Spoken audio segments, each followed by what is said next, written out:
Hi, and welcome back to yet another video. This is the 13th episode of the story about the time when Sasuke gives his sharingan eyes to Naruto on verge death in waves. Let's watch as Naruto Uzumaki, Uchiha takes world by storm. After you've finished watching, please like, share, and subscribe to the channel. Let's get started. Jiraiya merrily strolled through the corridor of the Hokage tower and flashed a lecherous grin at the pretty receptionist. The cute brunette gave an exasperated sigh at the action, but Jiraiya saw the corners of her lips turn up as he rounded the corner. He entered the Hokage's office without knocking and found his sensei doing paperwork. "Hey old man, if you keep looking that hard at the paper, what little eyesight you have left will disappear." Sarutobi chuckled instead of responding and finished signing the document before pulling out an ornate pipe that Jiraiya had given him years earlier. It was dark green and about 2 feet long with a thin, slightly curving stem and was dotted with tiny glass diodes in a lighter shade of green. The man then pulled out an ashtray that was covered with slugs and gently tapped the pipe on it 3 times before spinning it upright. A secret compartment popped open and the Sundaime pulled out a satchel shaped like a snake that curled around the inside of the ashtray. The set was a gift from Jiraiya, Tsunade, and Orochimaru that was given to him after they were promoted to Chunin. Jiraiya cocked his eyebrow as the Hokage packed the pipe, "Getting out the good stuff today, sensei. I hope you're sharing. You're possibly the richest man in the elemental nations and still the biggest mooch I know," replied Sarutobi without looking up. "That's a shame. I guess Kakashi gets to be the first to get a sneak peek before next book comes out." The Sennin grinned triumphantly when the man began grumbling under his breath. Once the Hokage was ready, he finally acknowledged Jiraiya as he lit the pipe and erratically tapped his finger on the end, just below a yellow spotted toad. "You've been gone longer than expected. Did something come up?" Jiraiya took the pipe and smiled. It had been such a long since the Shinobi had seen it. He examined it fondly before he drew circles around his favorite toad, a Game Ubuntu look-alike, and breathed in the smoke. "Well, you know what it's like being famous. Nothing ever gets done on schedule. I actually stumbled upon some bandits attacking a girl, of course being the chivalrous gentleman that I am forced me to intervene and save her. I actually dropped her off at the hospital before coming here." The Sundaime nodded as he took the pipe back and ashed it before putting it away. "Well, that's the world we live in. It's a harsh reality. But did you finalize Naruto's training trip?" Grinning widely, the sage gave his teacher a thumbs up. "Of course, he'll be a real powerhouse when he comes back. Worldly too. And probably a ladies' man if I rub off on him at all." The floor groaned as the Hokage stood and pushed his chair away from the desk. "That's good. If there's anything else I need to know, you can put it in a report. I have to make an appearance at the academy, and now that Konohamaru is attending, I can embarrass him." Jiraiya threw the window open and hopped on the ledge before giving the Hokage a wide smile. "That's fine. I told the girl I'd check in on her and see what she wanted to do after getting a clean bill of health." "See ya, Sarutobi-sensei, don't go too hard on the kid." Jiraiya leisurely hopped over the rooftops faster than most shinobi could follow before leaping into a window near the top of the hospital, and once inside, the sage was confronted by fierce honey brown that were drilling holes in his head. Hoping to not get hit, he started explaining what he could. "Sorry, Haim, but this needed to be done discreetly and I trust you. Just wait a minute and you'll know what's going on." Tsunade just sighed and sat in the chair, knowing there was nothing she could do but listen to the perv. It was only a couple minutes later when the Hokage entered, followed by Kakashi, whose lone eye glanced around the room as he tried to figure out what was going on. After motioning everybody to take a seat, Sarutobi asked, "So what is this about Jiraiya? What's so important that you had to enter through my door?" Giving the Hokage a lopsided grin, Jiraiya said, "Well, you get the best stuff around." Seeing his humor wasn't appreciated by the other 4 occupants in the room, the hermit coughed and got serious. "Right, well, this is Kin and I found her near the border of Tano-kuni and Yuno-kuni. Actually, it was a couple miles on the Tano-kuni side. She was an Otogakure kunoichi who was pregnant and running for her life." Kakashi and Tsunade glanced questioningly at Kin, who had her head down, but Sarutobi had all the information and his eyes widened. "You don't mean?" Jiraiya nodded. "That's what I expect. I didn't want to make her too uncomfortable, so I didn't really pry, but that is what all the pieces point to." "What's this all about? I know Orochimaru has his hands in Ado somehow, but what does her having pregnant have to do with anything?" asked Kakashi with none of his usual apathy. Kin tried to make herself as small as possible in the presence of all these legends, but she could feel their intense stares, so looked down at the ground timidly and explained, "I don't know much of the details. Nobody really knows any details of any plans, but Orochimaru got his hands on Uchiha DNA and attempted to inseminate several kunoichi. I was one of them, but they thought the baby was a stillborn, so I slipped under the radar. Apparently only one kunoichi did conceive, that they knew about. And I heard rumors there was a seal put on her and the baby was leeching her life force while in the womb. She would die after giving birth. The brunette's eyes hardened while remembering the feeling of betrayal when she first heard the rumor. I didn't want that to happen to me, so I ran. The three men's eyes shot open in shock, but Tsunade wasn't paying attention, so didn't see them shushing Kin. The medic narrowed hers while giving the pregnant girl's belly another scan. I'm not surprised they said it was stillborn. I'm having trouble getting a clear picture myself. But as far as I can tell, you're 5 months pregnant and the mother of a healthy Uchiha baby. The medic's eyes shot open as she finished the scan, but before she could say what, she discovered the door swung open and Naruto and Sakura fell to the ground in a heap. The blonde shot up like a rocket, but before he could say anything, Kakashi had his hands over the boy's mouth. Naruto finished changing out of the hospital robe and threw on his regular clothes. The blonde had been cooped up in the hospital for 2 days on Tsunade's orders to see if the fox's chakra had any negative effects on his body, but the hyperactive boy couldn't stand it anymore, so broke the chakra suppression seal they put on after his first escape attempt and sent a clone to get close. He slipped on the new flak jacket they gave him and picked up his saber. After getting removed from the stretcher, the medic said his sword was glowing red in the sheath, but whenever they tried to grab it, orange chakra would shoot out and stop them. Naruto didn't have that problem, but the shinobi still knew something was fundamentally different about the blade when he picked it up. It had some semblance of sentience before, but it was more like a tick in the back of Naruto's mind, or sometimes the blonde would a strange flash of inspiration on ways to use the sword or an ability it had. Now though he could feel it in his thoughts. The blade was happy now, satisfied. Deciding that nothing more could be gained by keeping it in the sheath, Naruto pulled the weapon out and gasped at the metamorphosis.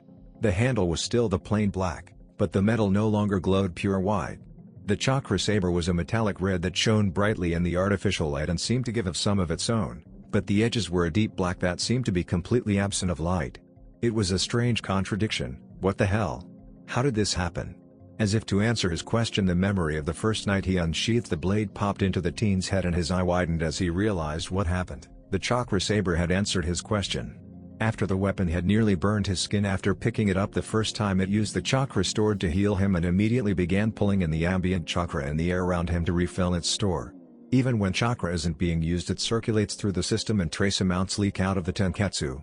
The blade is able to catch these small amounts and filter them into white chakra over time. When Naruto pushed out heaps of Kyuubi's chakra, the potent energy overloaded the filter and the sword absorbed pure demonic chakra. The Chunin tried to call on the white chakra that was usually stored in the saber, but his stomach heated up, and when he lifted the black spandex, his seal was visible as the sword began leaking out Kyuubi's chakra. Naruto shut down the connection and quickly shoved the sword in its sheath before the potent killing intent set off any alarms. After hastily forming a string from the hospital ties, the shinobi used it to anchor the blade before quickly sneaking out. Normally the rounds wouldn't come for another hour or so, but if the Kyuubi's chakra leaked out, they'd come running. Because of Naruto's many escape attempts over the years, they placed him in an area of the hospital that was extremely isolated and had few exits into the village. All windows in this section overlooked a courtyard, however there were several in the stairwell he could squeeze out of. Before the Jinchuriki attained sweet freedom, he heard Tsunade's voice coming from a nearby room, but she was whispering so he couldn't make out any details. Knowing that hushed voices meant juicy information, Naruto tried to creep closer, but froze when he heard somebody calling his name. The blonde stiffly turned his neck and sighed in relief when he saw Sakura running towards him wearing a hospital robe. "Did they let you out, Naruto?" The blonde quickly silenced his teammate before pointing at the door. "I heard Tsunade Bakan whispering in that room. Whatever it is, I know it's gotta be good." Sakura looked hesitantly at the door while chewing on her lower lip. "I don't know, Naruto. If they're whispering, it's for a reason, and doctor's appointments are supposed to be confidential."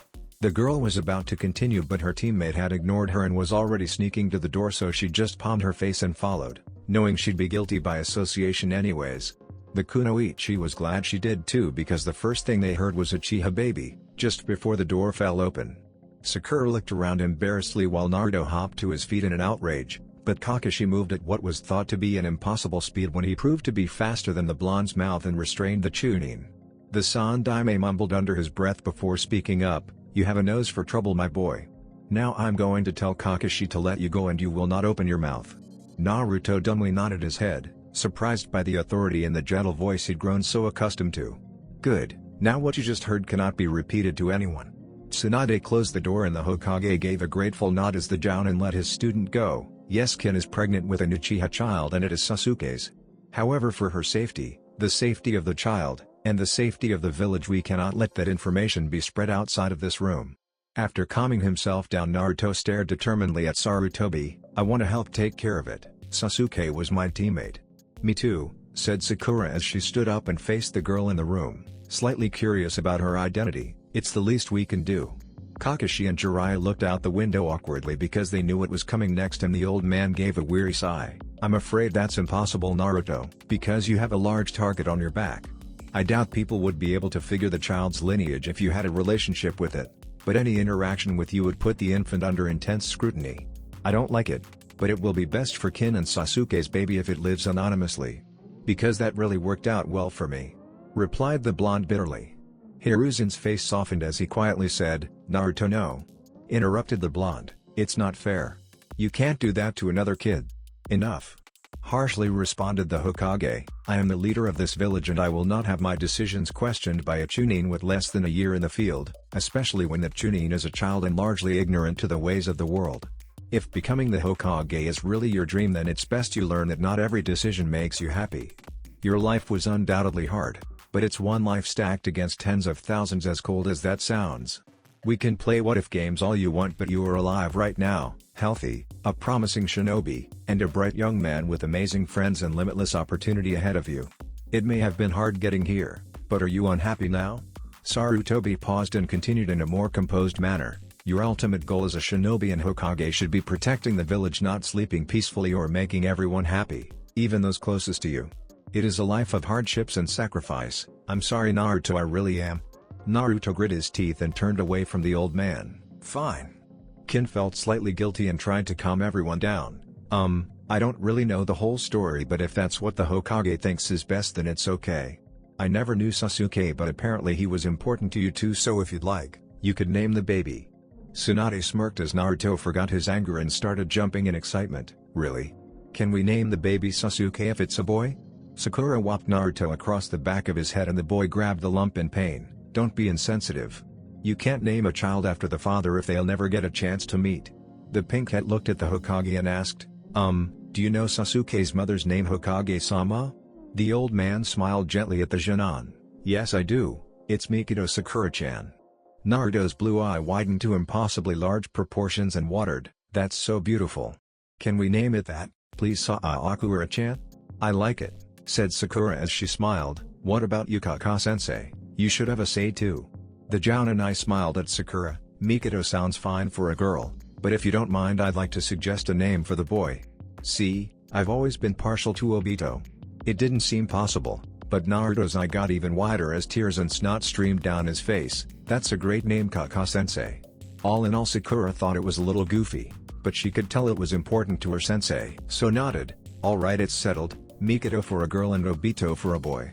Tsunade coughed into her hand and everybody looked at her. Now that we have everything settled, can I finish what I was saying before the brat and his girlfriend barged in? Seeing that nobody was interrupting, she continued, like I was saying, even I was having trouble performing the ultrasound, so it wasn't a surprise that they failed. A wide smile flashed across the blonde's face. You see, I wasn't looking for it at first, so I was having trouble getting a good outline of anything, but then...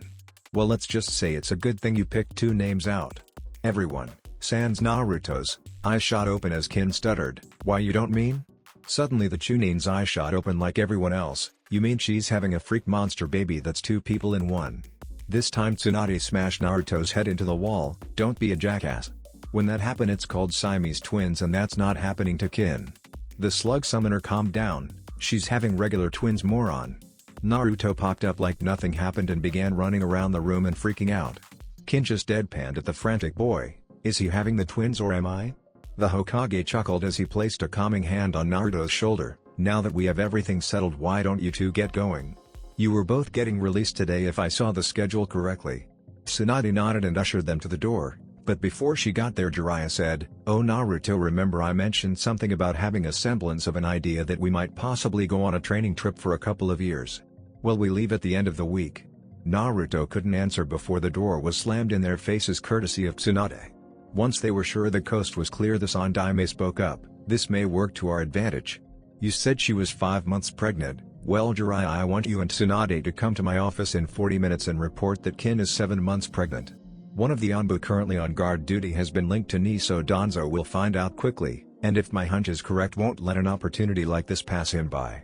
We'll hide her in one of the Senju safe houses outside of Konoha, let it leak that she's giving birth a few days before the fake one and leave crumbs that point to a location. Tsunade you'll hench as a pregnant kin while a clone of you and Shizune fake the procedure and allow a decoy clone baby to be captured. Kakashi will head up an Anbu tracking and capture squad that will follow the thief, and we'll spring our trap once Danzo is sighted and his identity confirmed. He looked over at the silver-haired man. Will we have enough evidence by then? The Jounin nodded. Yes, every day we are finding new contacts and discovering how deep Danzo's claws go. We should be ready to move in a month if necessary. The Hokage nodded. I know that we can't draw this investigation out too long lest our target catches on, but if we rush and miss something it will only come back to haunt us. Be as thorough as possible, Kakashi. After finishing, the Hokage disappeared in a puff of smoke, revealing he was a shadow clone. The Sundaime paused mid-sentence as he was addressing Konohamaru's class, and Iruka asked, "Are you okay, Hokage-sama?" The old man smiled kindly at the instructor. "Yes, I'm fine, Iruka. You see, I had some broccoli earlier and it always gives me gas." The class started laughing as Konohamaru sank into his seat, but the boy turned into a puddle out of embarrassment when his grandfather continued, "If you ever see Konohamaru eating it, watch out, that runs in the family." Naruto and Sakura walked in silence, partly because the blonde was in shock at the two bombshells that were just dropped, but the other reason became apparent when the pinkette shoved him into a vacant room and locked the door. The Jinchuriki had several dreams that started like this, and a blush dusted his whiskered cheeks, but from the look on the kunoichi's face that was the last thing on her mind. "It's kind of ridiculous that I had to resort to this to get you to talk to me," said the girl in an accusing voice. Naruto winced and rubbed the back of his head. Sakura. Why did you say that we would talk and then just blow it off like I'm not important? It's not like that, Sakura-chan, you're really important to me. It's just not the easiest thing to talk about." The girl just sat on the empty bed next to the window and looked into the courtyard. "I know, no you don't," interrupted the blonde. "That's why it's hard to talk about it." The kunoichi's jade eyes softened and her tone became less harsh. "You're right, but I used to ignore you and treat you terribly, and now that we're friends I just noticed that I hardly know anything about you even though you never stop talking." Despite the situation, Naruto couldn't keep the smile from his face. "That never bothered me, Sakura-chan. Just the fact that you noticed me and said my name made me happy." "But that's terrible," replied Sakura emotionally. "The fact that I yelled and hit you is enough to make you happy is awful." "Please Naruto, I'm not trying to judge you. Why can't you tell me?" Naruto's blue eye was fixed on the white tiles that made up the floor. "When I said we would talk I didn't think it would be a big deal, but it is. It's just, you would always run around smiling and make it look like you didn't care, so I always thought your life was perfect as a kid, but there's no way all those smiles were real." The Chunin was surprised at how heated Sakura's voice had become, and when the boy looked up he was shocked to see tears in her eyes. They weren't. It was easier to deflect things with smiles. But a lot of them were real. Iruka-sensei came around after a little, and Hokage Gigi was there, and the Icarus. Sometimes Kuji, Shikamaru, and Kiba would play with me. Now Naruto looked out at the clear sky. Maybe the Hokage was right, my life wasn't easy but it wasn't all bad either. Sakura didn't appear to be satisfied with that snippet. "Then why is it so hard to tell me?" Naruto looked down and grimaced as the good memories faded away and the harder times flashed through his memory like a slideshow. He knew that it wouldn't hurt his friendship with Sakura if they talked. He'd make sure to gloss over some of his weaker moments, and she seemed genuinely interested. Naruto just couldn't bring himself to do it. Something inside the teen held him back, so he remained silent, and Sakura whispered, "Do you not trust me?"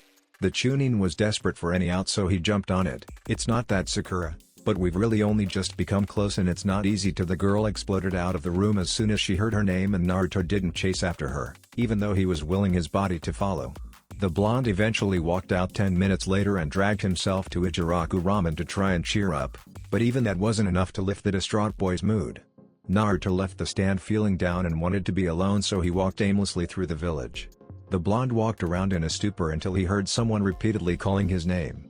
He turned to acknowledge the speaker, and to his surprise it was Ino. She was quickly running towards him, sliding through the crowd with practiced ease, while waving, "Naruto, hold up." The boy stopped and waited for his fellow blonde. When she finally caught up, the kunoichi took a couple of seconds to catch her breath before inhaling deeply and rapidly chattering, Oh my god, I just heard from Asuma who overheard Kakashi and Jiraiya saying you were leaving on a training trip for a couple years, so I got Kuji to tell his parents to book his restaurant and we're having a going away party. Naruto stared incredulously at the girl who somehow managed to say all that without a pause or breath. Thanks? Ino smiled and managed to talk like a normal person. Sorry, so I called Sakura and left a message, then I invited Team Guy and my team obviously, but I couldn't find teammate anywhere and found out they were one of the teams transferred to Suna. You can obviously invite anybody else, but I figured those were the big ones.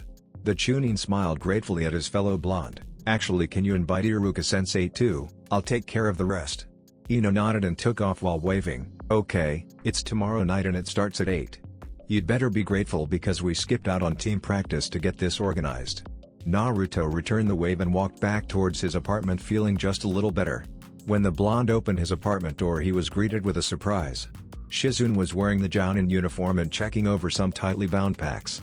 She looked up from her work and gave the boy a smile. Oh, hello Naruto-kun. Hey Ne-chan. What's with the getup?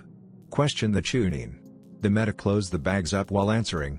Tsunade-sama and I are going on an A-rank mission with the Nara and Yamanaka to study a rare flower. It only blooms for 1 month a year in a small area, and because of the limited supply and beauty of the plant it is highly sought after as a sign of devotion and love. Unfortunately, that now means wealthy nobles hire shinobi to find them and we end up fighting to the death. We've recently discovered that the flower has several medicinal benefits, so we're going to procure some while studying the flora, fauna, and climate of the area to find out why it only blooms there during that short time period, because all documented attempts to grow it elsewhere have failed. Tsunade walked out of their room, also wearing the Jounin uniform, with her hair in a single ponytail. She stopped and gave her fellow blonde a pointed look while Shizune's back was turned. That's right, so we won't be back before you leave. She walked up to Naruto and ruffled his hair, and unfortunately we're running late because Jiraiya's a lazy ass and didn't want to do the paperwork at the hospital, so we have to get going. She leaned down and gave him a kiss on the forehead before grabbing one of the backpacks. See you in a couple years, brat. Hopefully you'll manage to grow some. Naruto stopped blushing and yelled back good-naturedly, I'll definitely grow, Bachan. But you can't get any younger.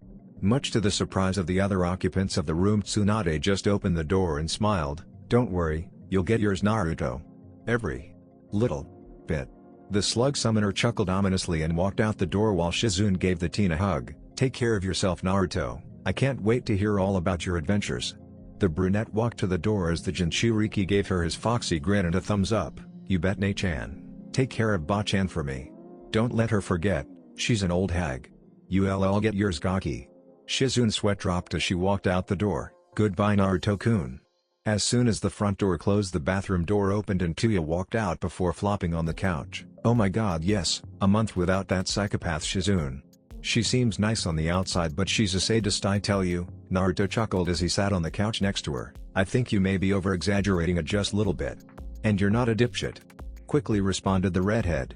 The Uzumaki's blue eye widened as he remembered the mission. Oh yeah, Tuya, I fought somebody that had a bow belt like you used to. She cocked her head in interest. Oh, one of my old teammates. Was it the fat ass, or maybe that pussy Sakan? I don't know. He wasn't fat, and definitely wasn't a pussy. He was pale with white hair, he had 2 little red dots over his eyes, and he could use bones. It was the guy Bachan healed at the base where we captured you. During Naruto's description of the shinobi, Tuya's eyes gradually got wider before she started poking him. Are you a ghost then? There's no way you fought Kimimaro and are still breathing. The Chunin pinched himself before smiling. Nope, I'm definitely still alive. Although he's not. The redhead shot up in surprise and grabbed the blonde before shaking him violently. There's no way you hurt, let alone kill Kimimaro. He could fight me and my 3 teammates at the same time and it wouldn't even be close. I don't believe that some little slicker could kill a juggernaut like Kimimaro. Naruto huffed indignantly. I don't see what the big deal was. Sure, he could use his bones as weapons, and make them harder than diamonds, and take hits that would kill a regular shinobi without blinking, and he's really fast and graceful, and has a lot of different maneuvers, and can transform into a dinosaur. Okay, I see what you mean now. But I hit him with a huge Rasengan and he got smashed really far into the mountain and didn't come back up. Tuya dropped Naruto onto the couch before taking her seat again. There must have been no point in him continuing the fight then. I've seen tons of rock fall on the freak and he came out like it was nothing. I just don't believe it. The kunoichi disappeared into Tsunade's room before emerging with a pack full of shinobi equipment and holding her flute while standing in a taunting pose. "I'll need to test this out myself, let's go to the training field." Naruto hopped to his feet and checked his pack before giving her a cocky grin. "Better be careful, Tuya-chan. I've been cooped up for 2 days, so I might be too much for you to handle." The former Ado kunoichi collapsed in the shade of a large oak tree, breathing heavily because of exhaustion. "That was almost an hour and you're still not even sweating much." The Chunin gave her a cheeky grin in response. "I told you, Tuya-chan, I'm just awesome like that." She lazily threw her flute at the blonde and he sidestepped neatly and caught the improvised missile while she stuck her tongue out at him. "Whatever, I've just never had anyone dodge my genjutsu before." Naruto pointed to his spinning sharingan to answer her question. "After I couldn't get out of the first genjutsu, I brought this out and I was able to see the chakra lacing the sound waves. It was actually pretty awesome." He covered the dojutsu before handing Tuya back her flute and she dropped it to the ground by her head. "Yeah, well, the flute is designed to funnel chakra through some seals into the sound generated in the chamber. It gives you a medium to start the genjutsu and make it harder to break out from." She grumbled and turned her head sharply, "That is if they can't cheat and see the sound waves." The blonde ignored the jab at his eye and leaned back to watch the clouds. "So can you use other instruments? Like, what if you used a trumpet?" That threw the redhead for a loop because she never really considered it, and as far as she knew, nobody else in Sunagakure had either. The kunoichi was never really the best student under their sensei, Harumi, so she didn't know the fine details of how sound-based jutsu worked, but she did know that they all revolved around high-frequency or high-pitch sounds. What would happen if she tried something that had a low frequency? "I don't know." "That's a good question. It's surprising coming from you." "Hey!" She ignored the boy's protest while giving her flute a closer inspection. She'd have to get the Hokage to send it out for study on how the Fuin Jutsu aspect worked. In the meantime, Tuya would have to learn to play some other instruments. "Whatever, I'm hungry. Let's head back." Naruto groaned and stood up. "Alright, hey Tuya-chan, I guess some people are throwing me a going away party before I leave tomorrow. I was thinking you should come and meet some of my other friends." "Sounds like fun, shithead. Did you get us lost, dumbass?" "I knew I shouldn't have come, this is gonna be stupid anyway." Tuya and Naruto had been walking for nearly half an hour. The blonde knew the general location the restaurant was in, but he wasn't that familiar with the district because there was generally no reason for him to be in the district. Fortunately, a sign came into view with a rather rotund individual cut from wood behind. "See, Tuya-chan, you just got to have a little faith. That's why we passed the same sushi stand 3 times. Grumbled the redhead. Naruto ignored the complaining and led them into the homely buffet. The tables and chairs were made from the same hardy wood as the floor and spread out around the perimeter of the room.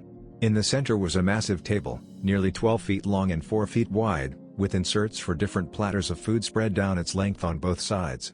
As soon as the door closed behind the duo, Ino bounded towards them with a smile on her face. "And the guest of honor arrives last. I didn't know you of all people would be fashionably late, Naruto." The gossip's smile turned mischievous. "Are you too?" Ino held up her pinky and swirled it around. They blushed and Naruto just changed the subject. "This is Tuya. She came to the village with Tsunade and Shizune." The sociable girl smiled and took the redhead's hand. "Nice to meet you. Come on, I'll introduce you to Tenten. She'll love hearing about Tsunade, she's a huge fangirl." Tuya let herself get dragged across the floor. "She's just an old drunk, there's nothing great about her." Naruto looked around the room to see who else was here. Team Guy and Team Ten were here with his team. Uegao, Kakashi, Guy, and Asuma were spread across the room, and Iruka was catching up with some of his old students. Seeing that his sensei was alone, oblivious to the world with his face buried in Icha, Naruto strolled across the room while waving to some people and eventually ended up next to the silver-haired Jounin. "Hey Kaka-sensei, I haven't seen you in a while." The man lowered his fancy gold and white book and I smiled at the teen. "Hey Naruto, it has been a while." But as shinobi advance in rank, they tend to branch out and work where their skills are needed. "Still, I'm glad to know you miss little old me." "Well, I kinda did, I guess. But I got a lot stronger. I can't wait to show you," said Naruto. "I bet you couldn't poke him." The blonde didn't even see his sensei's hand move as it covered his mouth for the second time in as many days. Now, Naruto. Don't want people thinking we're too close. Like Guy and Lee." Naruto shivered and Kakashi continued like nothing happened. "Besides, I think you still have a ways to go before you can give me a workout." Naruto leaned his head back and gave his sensei a determined look. "Well, just wait till I get back, then we'll see who's stronger." His statement wasn't taken that seriously because as soon as it was made, the copy ninja ruffled Naruto's hair. First you should focus on growing tall enough so we can look eye to eye, literally. Have you been eating your vegetables? Geez sensei, you're always trying to embarrass me, said the boy as he pushed his teacher's hand off his head and mussed up his hair. Kakashi chuckled good-naturedly, it's my right as your teacher Naruto. Still, I'm not your only one, this is quite the opportunity you have here. Not many people get the chance to train with a shinobi of Jiraiya-sama's caliber, let alone get his exclusive attention. He's just a dirty pervert, complained the boy. Kakashi was quick to add, and a literary genius, perhaps the greatest author of our time. But that's a different discussion, I really just dropped by to say hello and goodbye. My plate is quite full right now and I can't waste time fooling around with Guy. He raised his new book to his face and started to walk to the door, but turned around before he got too far away. But I am looking forward to seeing how strong you are when you return, Naruto. The blonde raised his fist and declared, just wait Kaka-sensei, I'll get payback for the Sharingan exam. The Jounin just acknowledged his student by raising his empty hand as he strolled away. Naruto started forward to mingle with the crowd, but before the blonde could go 3 steps a hand clamped over his shoulder. Still trying to get away from me, Naruto? I thought we left those days behind us. A wide smile broke across the boy's face as soon as he heard the voice and turned around with an excited, Iruka-sensei. Do you want an ass kicking before I go on my trip? The Chunin instructor laughed heartily, you may be a hotshot rookie that got promoted in his first year, but I have valuable experience in the field. The ponytailed shinobi then coughed into his hand, I would accept your challenge but I have a class to teach, and with Konohamaru in it I need all the energy I can get. That sounds like an excuse to me, sensei. I think you know your years of experience were mostly behind a desk. The blonde impudently retorted. But chasing little hellions like you around every day is the equivalent of an ongoing A-rank mission. Was Iruka's speedy, almost rehearsed, comeback. Still, I'm proud of how strong you've gotten. I always knew you'd be a terror someday, but if somebody told me you'd improve this quickly after you graduated I would have laughed in their face. Naruto deadpanned at the backhanded compliment, thanks sensei. I think. The man clapped the younger Chunin on the back, see, you wouldn't have picked that up a couple months ago either. Naruto deflated momentarily, I feel so loved. Yugao cut his moment of self-pity short when she strolled up to the bantering duo, sorry to interrupt your moping but I have an early mission tomorrow. Have fun on the training trip, Naruto, don't forget to practice your kenjutsu. Naruto smiled at the purple-haired beauty, of course not Yugao-sensei. You better pick up some new tricks or I'll be teaching you some things when I come back. The woman returned his smile and gave his whiskered cheek a little pinch, how about we teach each other some moves, you cheeky bastard. Iruka cuffed the back of Naruto's head and the boy grabbed the spot while letting out a hiss, what have I told you about being polite to women? Stop trying to look cool, sensei, she has a boyfriend. Iruka grabbed the collar of Naruto's vest but the boy substituted himself with a chair, damn it Naruto. I miss the days when you couldn't do that. Yugao's laughter broke them up and she squatted down to give the blonde a hug, see you when you get back, Naruto. With that she walked away. Iruka was preparing to ambush the boy while his guard was down, but the kitchen doors swung open and the plump Akimichi servers wheeled out the carts. Somehow, in the midst of all the aromas, Naruto still got a whiff of a familiar one and almost cried tears of joy when he saw Ayame wheel out a steaming pot of ramen. The blonde practically skipped to the table, but he ran into a rather wide and incredibly spongy barrier that left the boy on his backside. The wall began to turn, revealing a drooling Kuji. Oh hey Naruto, great party right? The shinobi's blue eye watched the lone pot of ramen while he answered, it's pretty good so far. And it just got better, exclaimed the chubby teen. Shikamaru took a step forward, revealing he was on the other side of the human meat wall, take it easy Kuji. You don't want to go to the hospital for overeating. Again. You worry too much, Shikamaru. It's training so I have to push my limits, said Kuji as he eyed the spread. Everything was set up and a triangle was rung and Kuji burst into motion. Naruto made sure to beat him to the ramen pot though, hey Ne-chan. Ayame opened the lid and giggled as Naruto deeply inhaled the aroma, hello Naruto-kun. That Yamanaka in your grade came into Ichiraku after you left and said that you were getting a going-away party for the trip you were talking about, and she said it needed ramen to be complete. She filled up the teen's bowl and he quickly devoured the contents and held it up for seconds, yeah, Ino-chan's not that bad, sometimes at least. He inhaled the second serving of ramen before continuing, this was actually a really good idea. I know, agreed the brunette, I can't believe you'll be gone for 3 years, Naruto sighed, but his despair only lasted as long as it took for the next refill, it's going to be torture for me too Ayame Nichan. 3 years without Ichiraku ramen, I don't know how I'll survive." The girl laughed as Naruto devoured his latest helping. "Well, you'd better hurry back. We might not survive for long without our #1 customer, and then you'll never get our ramen." Naruto's eye widened in horror, but before panic set in, Ayame reassured him, "I was kidding, Naruto. We've always done good business, especially with the shinobi." Naruto sighed in relief. "That's good. I almost couldn't eat another bite because I was so worried. That would be tragic." Naruto turned around to see the owner of the dull voice while saying, "Oi, that would be worse than death." The Hyuga gave the Chunin a small nod. "It is good to see you, Naruto. You too, Neji." Before the blonde could continue, Lee smashed into the ground next to him. "Yosh, it is my other eternal rival. I have heard that you are going on a 3-year training trip, but don't think this means you will pull ahead of me. I shall harness all the energy generated by my youthful flames to train as much as possible and surpass you." Naruto didn't really know what to say, so he settled on nothing. Seconds after Lee finished, another green blur landed next to Naruto. "All right, Lee, your springtime of youth is at its peak. We must take advantage of this and begin training immediately. Naruto-kun is already a worthy foe and will train incredibly hard as well. The only way a genius of hard work like yourself can win is to work harder." Fires sprouted in Lee's charcoal eyes. "You're right, Guy-sensei. Naruto-kun comes from a prestigious clan, is the son of the Yondaime, and trains hard. If I want to keep up, I'll have to train twice, no 3 times as hard as he does." Guy put his left hand on his hip while pointing to the door. "That's the spirit, Lee. Let that youthful passion overwhelm you and drive you to new heights. Now, explode." The green duo seemed to vanish and the doors blew off their hinges because of the sonic boom they created. Naruto smiled at the fact Lee didn't mention the QB as an advantage before turning around to get a refill. However, he found Kuji dumping the contents of the pot straight into his mouth with no pause in sight. "Oi, the ramen. Stop hogging it, fa." Naruto found he couldn't control his body and lifted his hands to his mouth before he could finish the sentence. The boy could move again shortly after and turned his head to see Shikamaru shaking his. Kuji was staring at the blonde like a raging bull, so he stepped away cautiously while silently thanking Shikamaru. Don't want to drop the F-bomb in a restaurant full of Akimichi clansmen. He finally caught a glimpse of Sakura and wanted to go talk to her, but his body wouldn't respond to his commands. The Chunin thought it was Shikamaru again, but he looked down to see no shadow connected to his.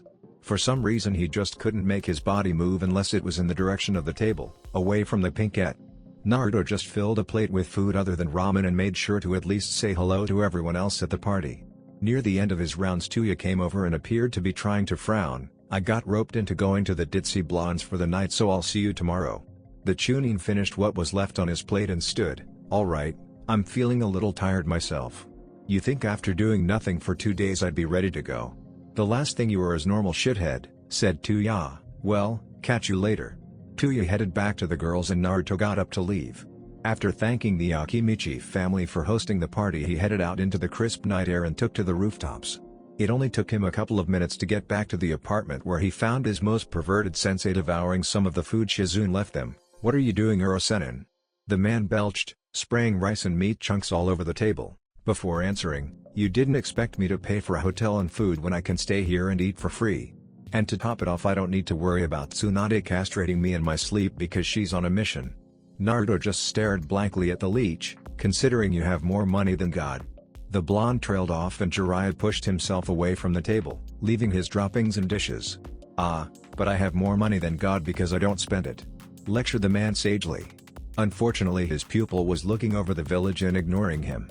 The Sennin was considering taking on that Otokunoichi more and more, but his contemplation was cut short when Naruto turned around and spoke up. "Hey Sennin, can we leave tomorrow?"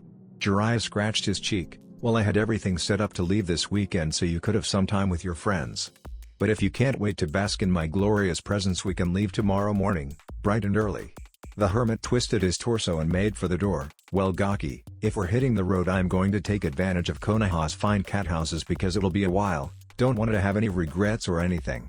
Naruto just nodded and headed towards his room. "All right, I'm going to pack." The sage gave his students back a concerned stare before walking out the door and closing the portal. Naruto paid the exit no heed and began sealing all his clothes, shinobi equipment, and camping supplies by himself to try and numb his mind. He was becoming pretty proficient at drawing seals and could do basic storage seals with his eye closed, so the aspiring Fuuin Jutsu master finished quickly, even without the use of his clones. The Chunin stepped out into the living room to put his pack by the door just as it opened and Tuya stepped in saying, Thank God, I somehow managed to get away. She walked past Naruto into the girl's room while the blonde smiled. So you're not going back? The kunoichi poked her head out. No, I just need some stuff for the sleepover. Did anyone come by? The blonde gave her a strange look as she went back into the room. Yeah, Uro-senin was here earlier. We talked and well. We're leaving tomorrow. A red and navy streak came out of the room and Tuya stopped in front of the blonde, holding her own pack. What? Naruto gestured to the pack by the door. Tomorrow morning we're hitting the road. So unless you're coming back really early I won't see you until I get back from the trip. The redhead looked around the apartment before closing the blinds and giving the room one last look over to check for surveillance devices. Once she was sure they weren't being spied on or observed, she walked towards Naruto and wrapped the blonde in a hug. I'm going to miss you. I'll miss you too. If you tell anyone about this they'll never find a body. Naruto smiled as Tuya let go and left without another word before heading off to bed. Sakura sprinted out of her house before taking to the rooftops towards Naruto's apartment. She left the party shortly after he did and was going to talk to him then, but the teen chickened out and decided to go home instead of reporting her failure at the sleepover. Last night Hino and Tenten made her realize that her and Naruto were both in the wrong and she wanted to apologize. The blonde shouldn't have avoided her and the subject when they were together, true, but she shouldn't have tried to force him to open up when it was clearly hard for him to do so. He did somewhat in the hospital and the kunoichi was sure the rest would have come with time. Instead Sakura acted the same as she did in the academy and ignored any of Naruto's thoughts and feelings on the matter, only seeing things from her point of view. She banged furiously on the door and a sleepy-looking Tuya answered, "Oh, it's you. We missed you at the sleepover." Sakura looked over the redhead's shoulder. "Well, I kinda chickened out and I didn't want to hear it from you guys." The former auto ninja stuck her pinky finger into her ear and rubbed it around. "I don't really care.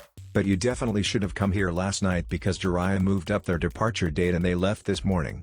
It was like somebody punched Sakura and knocked the wind out of her as a rush of emotions hit the girl. Sadness, anger, guilt, regret, disappointment, and a myriad she couldn't identify in the jumble. Tuya opened the door and led the younger girl in as she deflated. The pinkhead sat on the couch and fought her tears. "But it's not fair." Tuya snorted as she got 2 cups down from the cupboard and put some water on to boil. "Life hardly is, but the world isn't ending. You're both alive and you'll get your chance when he comes back. In the meantime you better whip into shape because somebody might snatch him up." Sakura stiffened and prepared for a verbal spat, but found she couldn't gather the necessary energy. The former Autonin looked worriedly at her and sat down next to the distraught girl without saying a word while awkwardly wrapping an arm around the pinket's shoulder. Sakura felt so confused, she didn't know what to do and just leaned into the older girl, grateful for the offered support. Naruto adjusted the straps on his back as Jiraiya led him down a dirt road and looked back in the direction of Konoha for what seemed like the 100th time in the last 5 minutes, though the village was no longer visible and hadn't been for a long time. "We can go back if you want to. There's nowhere I need to be until next week." The blonde turned around and was surprised to see his sensei hadn't taken his eyes off the road the whole time but knew he was glancing back. "No, that's fine. It'll be good to get away for a while. Even after the announcement people don't look at me like a person." Jiraiya's laughter boomed through the wilderness. "Take it from someone who was normal once, kid, it's way overrated. I have so much more fun being awesome." The man's voice took a more serious turn. "Besides, it's not negative anymore. You're a symbol to the people, a sign of strength and greatness to the village and the world. You give the villagers hope and a feeling of security, so man up and accept it. Be classy." Naruto snorted. "Classy? You're just a pervero-senin."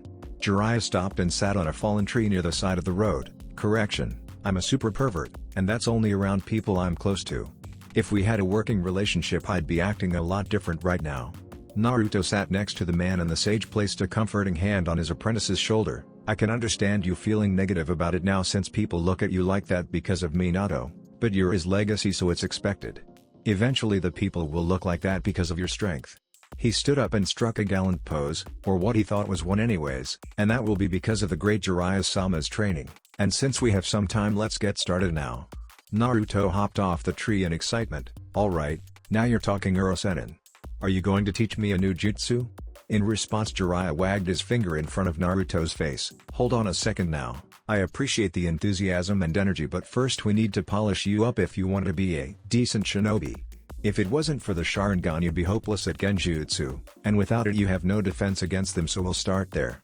The sage bit his thumb and performed the ritual for summoning, Kushio no Jutsu, Mr. Gamariki, when the smoke cleared a light green toad, that looked more like a frog, with yellow, lightning-like markings, purple eyes, and despite being called Mr. the Amphibian, wore a scarlet bow on his back, pink blush on his cheeks, and had orange lipstick on. When he spoke it was in an incredibly comical voice, almost like a tube trying to pass off for a flute. "Oh, you must be the new summoner Naruto-chan. Come give Mr. Gamariki a kiss." One solid red eye, and one sickly yellow snapped open in an underground base. Malevolent black chakra rose from the small form, fouling up the air, but the boy ignored it and laughed innocently as he sat up.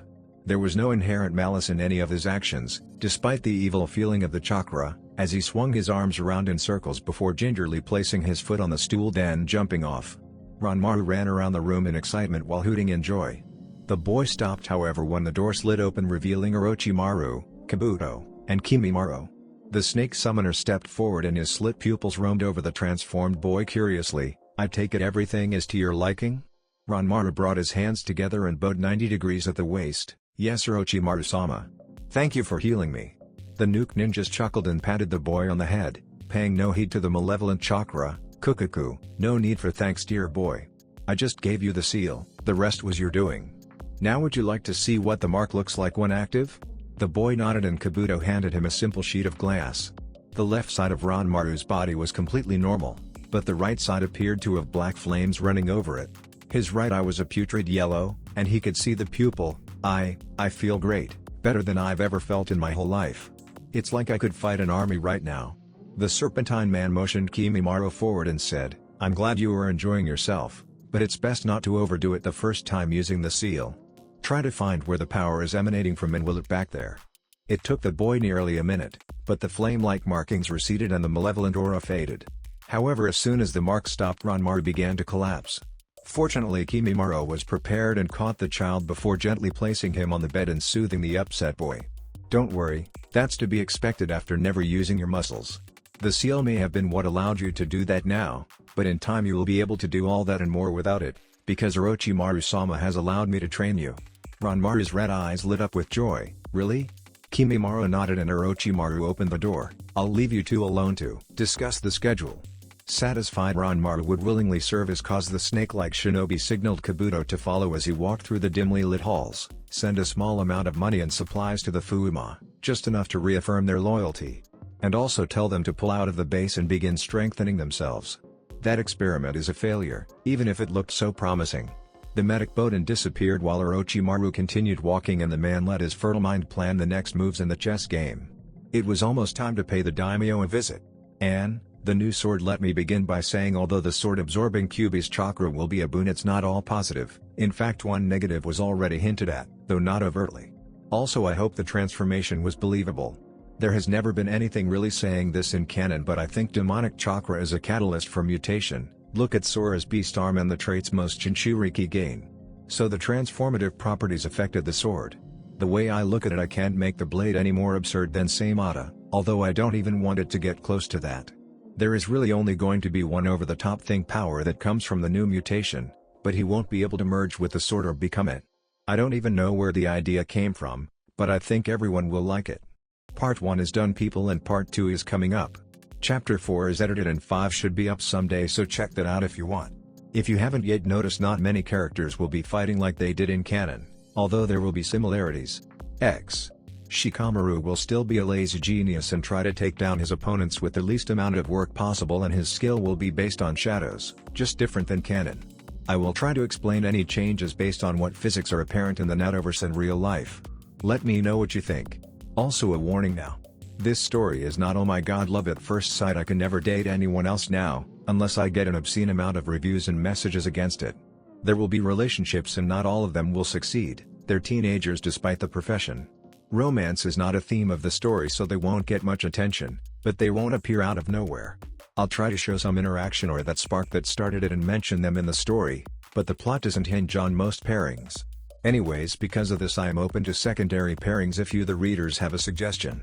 I have a pairings list somewhere that I kind of had planned out, but it was never important, except for a couple that won't change, so if you really want to see something let me know. Also enjoy my first omake. I wrote it to get my creative juices flowing after the unintentional hiatus and forgot about it. I guess saying teammate went to Suna reminded me that I had it tucked away. Omake Shino gets a fan club teammate, Sanskuranai, was one of the first Leaf squads to enter the massive sandstone gates of Sunagakure as part of the Shinobi exchange. The two Shinin and Chunin took in the sights of the village once more before Shino, their de facto team captain, led Kiba, Hinata, and Orochimaru to one of the hotel the Shinobi would temporarily stay until they constructed the barracks. Once Kiba entered the plain hotel room, he whooped and exclaimed, "Alright guys, this is the life. No parents to tell us what to do, and the only thing we have to worry about are the missions. I'm gonna go buy some sake and get drunk first.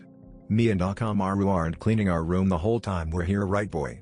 Shino pushed his slipping sunglasses up his nose, causing the sunlight to glint off of them as Orochimaru barked his agreement. "That is both disgusting and irresponsible, Kiba, because tomorrow we have an assembly where we will meet the Kage and other important figures of Sunagakure no Sato, and giving them the wrong impression would be unbeneficial to Konoha.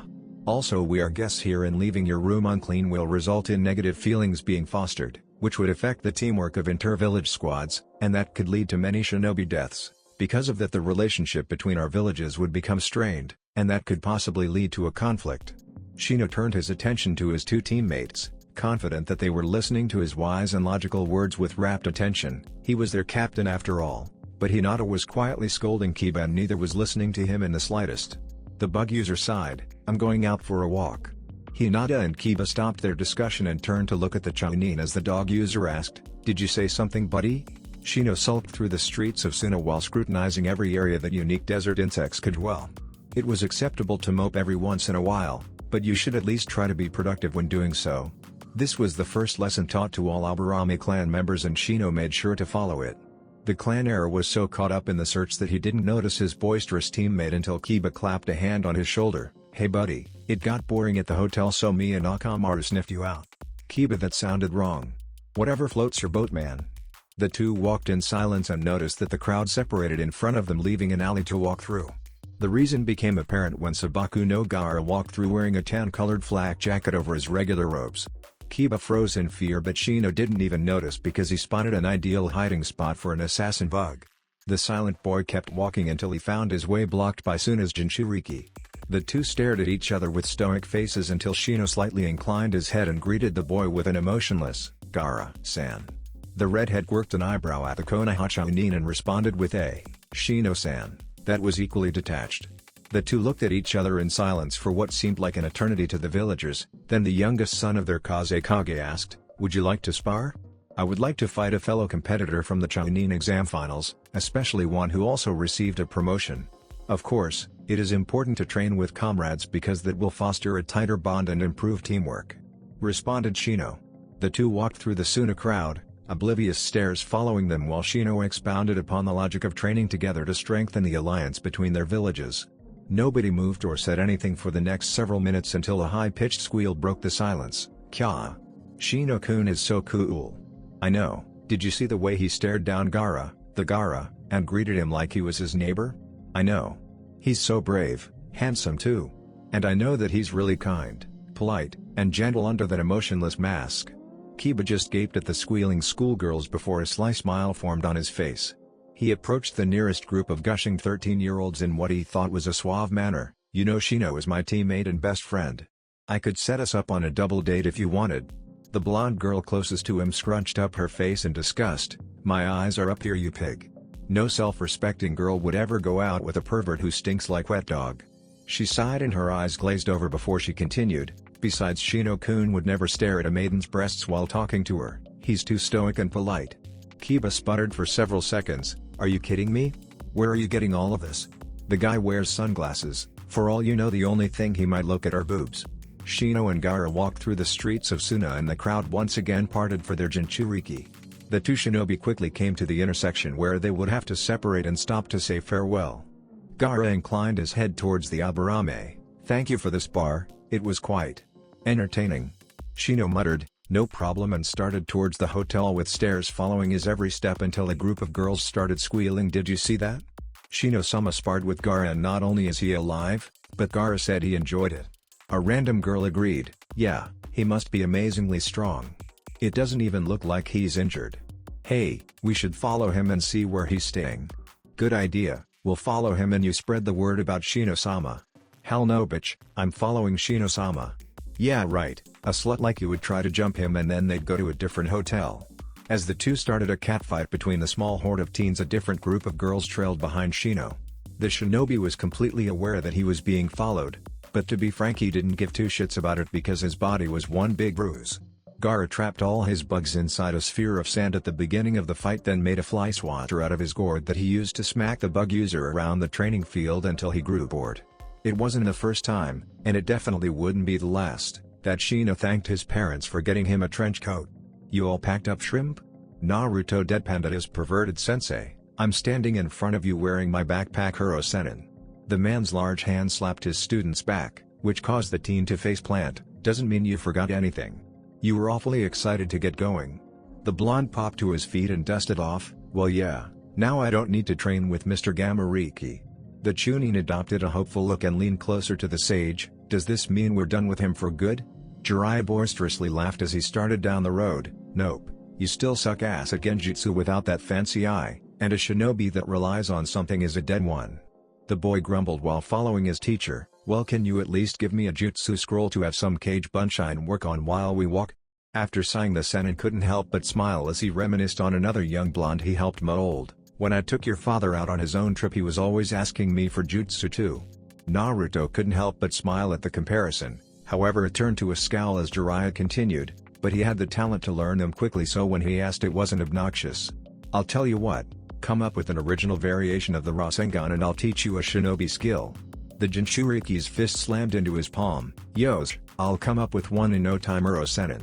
You better have something ready."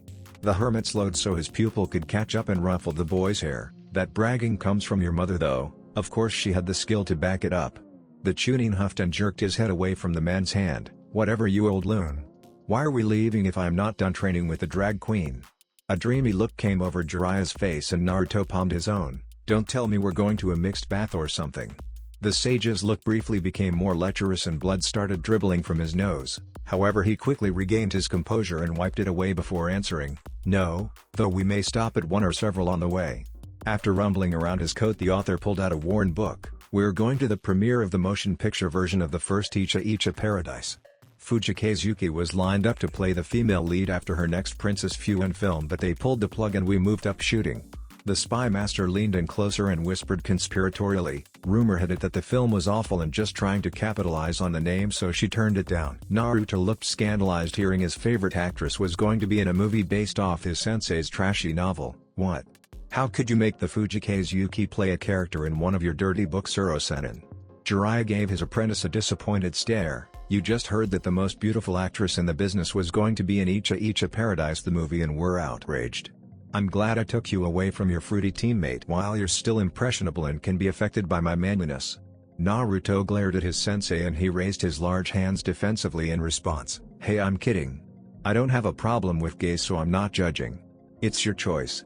The man casually dodged the boy's furious barrage of attacks and tried to calm him down. "Actually, she signed on the condition we use a body double for the risque scenes." The blonde stopped his flurry of punches and was only slightly relieved after hearing that, then discovered he was mostly disappointed. The teenager pushed those thoughts aside and made sure his pack was secure. "Let's hurry up, Oro-senin. I always wanted to meet Yuki-chan." After finishing his sentence, the energetic boy sped down the dirt road, leaving a trail of dust in the air. Jiraiya watched his apprentice disappear into the horizon and promised to never train another blonde before quickly following. Naruto stood in a massive crowd gathered around a stage with a bitter look on his face.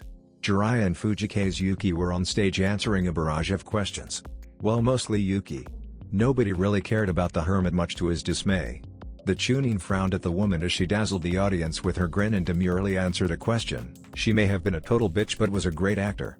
Everybody in the audience thought she was a decent person, but if they actually met her like the shinobi did earlier, then public opinion would swing instantly. Flashback: after entering the roped-off area of the set, Naruto was given a pass by security as his sensei was dragged off to get ready for the interview. It was kind of weird seeing people get excited about meeting Jiraiya after spending so much time with a man. With nothing to do, the teen ended up wandering around the set and thinking of a possible Rasengan variation. He didn't make much progress because Fujikaze Yuki hurried past with cameramen following her every move. The blonde's eye widened in excitement as he scampered in front of the woman and held up the movie poster he was given when entering and a pen. The actress tried to walk past the boy, but he quickly backpedaled and got in front of her again. She stared frostily at him, but the Chunin wasn't deterred. Yuki-chan, can I have your autograph? The woman just started walking away and her entourage swiftly followed. Beat it, kid, I'm busy. Besides, I don't do autographs because you're just going to sell it anyway. Naruto started walking with the black-haired actress while trying to convince her otherwise. No way, I'd never sell your autograph. I'm a huge fan. The boy was forced to stop when she walked up the steps of her trailer and stepped inside before facing him with a frigid look in her gray eyes. You must have me confused with someone who cares. Naruto stared in disbelief and anger as she slammed the door shut. Fine, I wouldn't have asked if I knew you were such an asshole. Who would want such a shitty person's autograph anyways? And flashback, the Shinobi still couldn't get over what a glacial bitch the actress was. She was one of the most famous people of all time and loved by everybody, but still acted like the world was completely against her. Deciding he didn't really care, the blonde tuned back into the interview just in time to hear a female reporter professionally ask, the contract information that leaked for the next Princess Fuan film indicated that it would have been your highest paying movie yet. Why did you turn it down? Naruto curiously glanced at the actress just in time to see her face contort with grief before quickly schooling her features. The Shinobi doubted anybody in the crowd noticed, but he definitely caught it. Damn it, I guess I do care, just a little though. Yuki took a sip from her water bottle to hide the pause. Well, I looked the script over and thought the quality had really dropped. It seemed like the studio was trying to capitalize on the franchise's name to generate money. I didn't want to deliver a subpar movie to my fans, so I shot down the script. Even though Naruto felt empathetic to the woman, he couldn't help but snort, like she really cared about the fans. However, they bought her act, so a mother and daughter viciously hushed the blonde. The boy huffed as he scanned the crowd for the reporter asking the next question. A man wearing a tan, high-collared trench coat that went down to his feet, a navy baseball cap, and sunglasses stepped forward with a notepad and pen clenched tightly in his hands. The man's tongue shot out and eagerly licked his lips before he spoke in a raspy voice, like his mouth was too dry. The studio confirmed that you would use a body double in the movie, but there have been rumors that you do act in one risque scene. The black-haired woman palmed her face and tried to fight down a blush while Jiraiya sat next to her and grinned triumphantly. Well, my agent messed up the contract negotiation. I did get a body double, but only with scenes involving nudity or penetration, so I had to do the actress made air quotes as she said, naughty scene. All the men in the crowd leaned closer, but she remained silent. Eventually the creepy journalist coughed into his hand to regain her attention. Would you care to elaborate? For all her talent, Yuki couldn't suppress the blush any longer and her face flared red as she held her hand up and limply jerked her wrist up and down a few times. All of the men, and several women, collapsed to the ground with nosebleeds. Naruto would have joined them if he didn't pick up something whistling through the air. The crowd was engulfed in gray smoke, but the Chunin had trained extensively to overcome his blind spot and was able to sense somebody using it for cover while running towards the stage. Naruto gauged the distance in his head while creating some cage bunshine. Once they popped into existence, he formed the ram sign before disappearing in a puff of smoke, and Yuki was the one there when it cleared. A lavender-haired shinobi with teal eyes that had small, triangular, lavender marks rushed through the smoke screen laid down by his teammates. His Hittite was mounted into a solid headband with two protrusions over his temples that came down over his sideburn to protect his neck.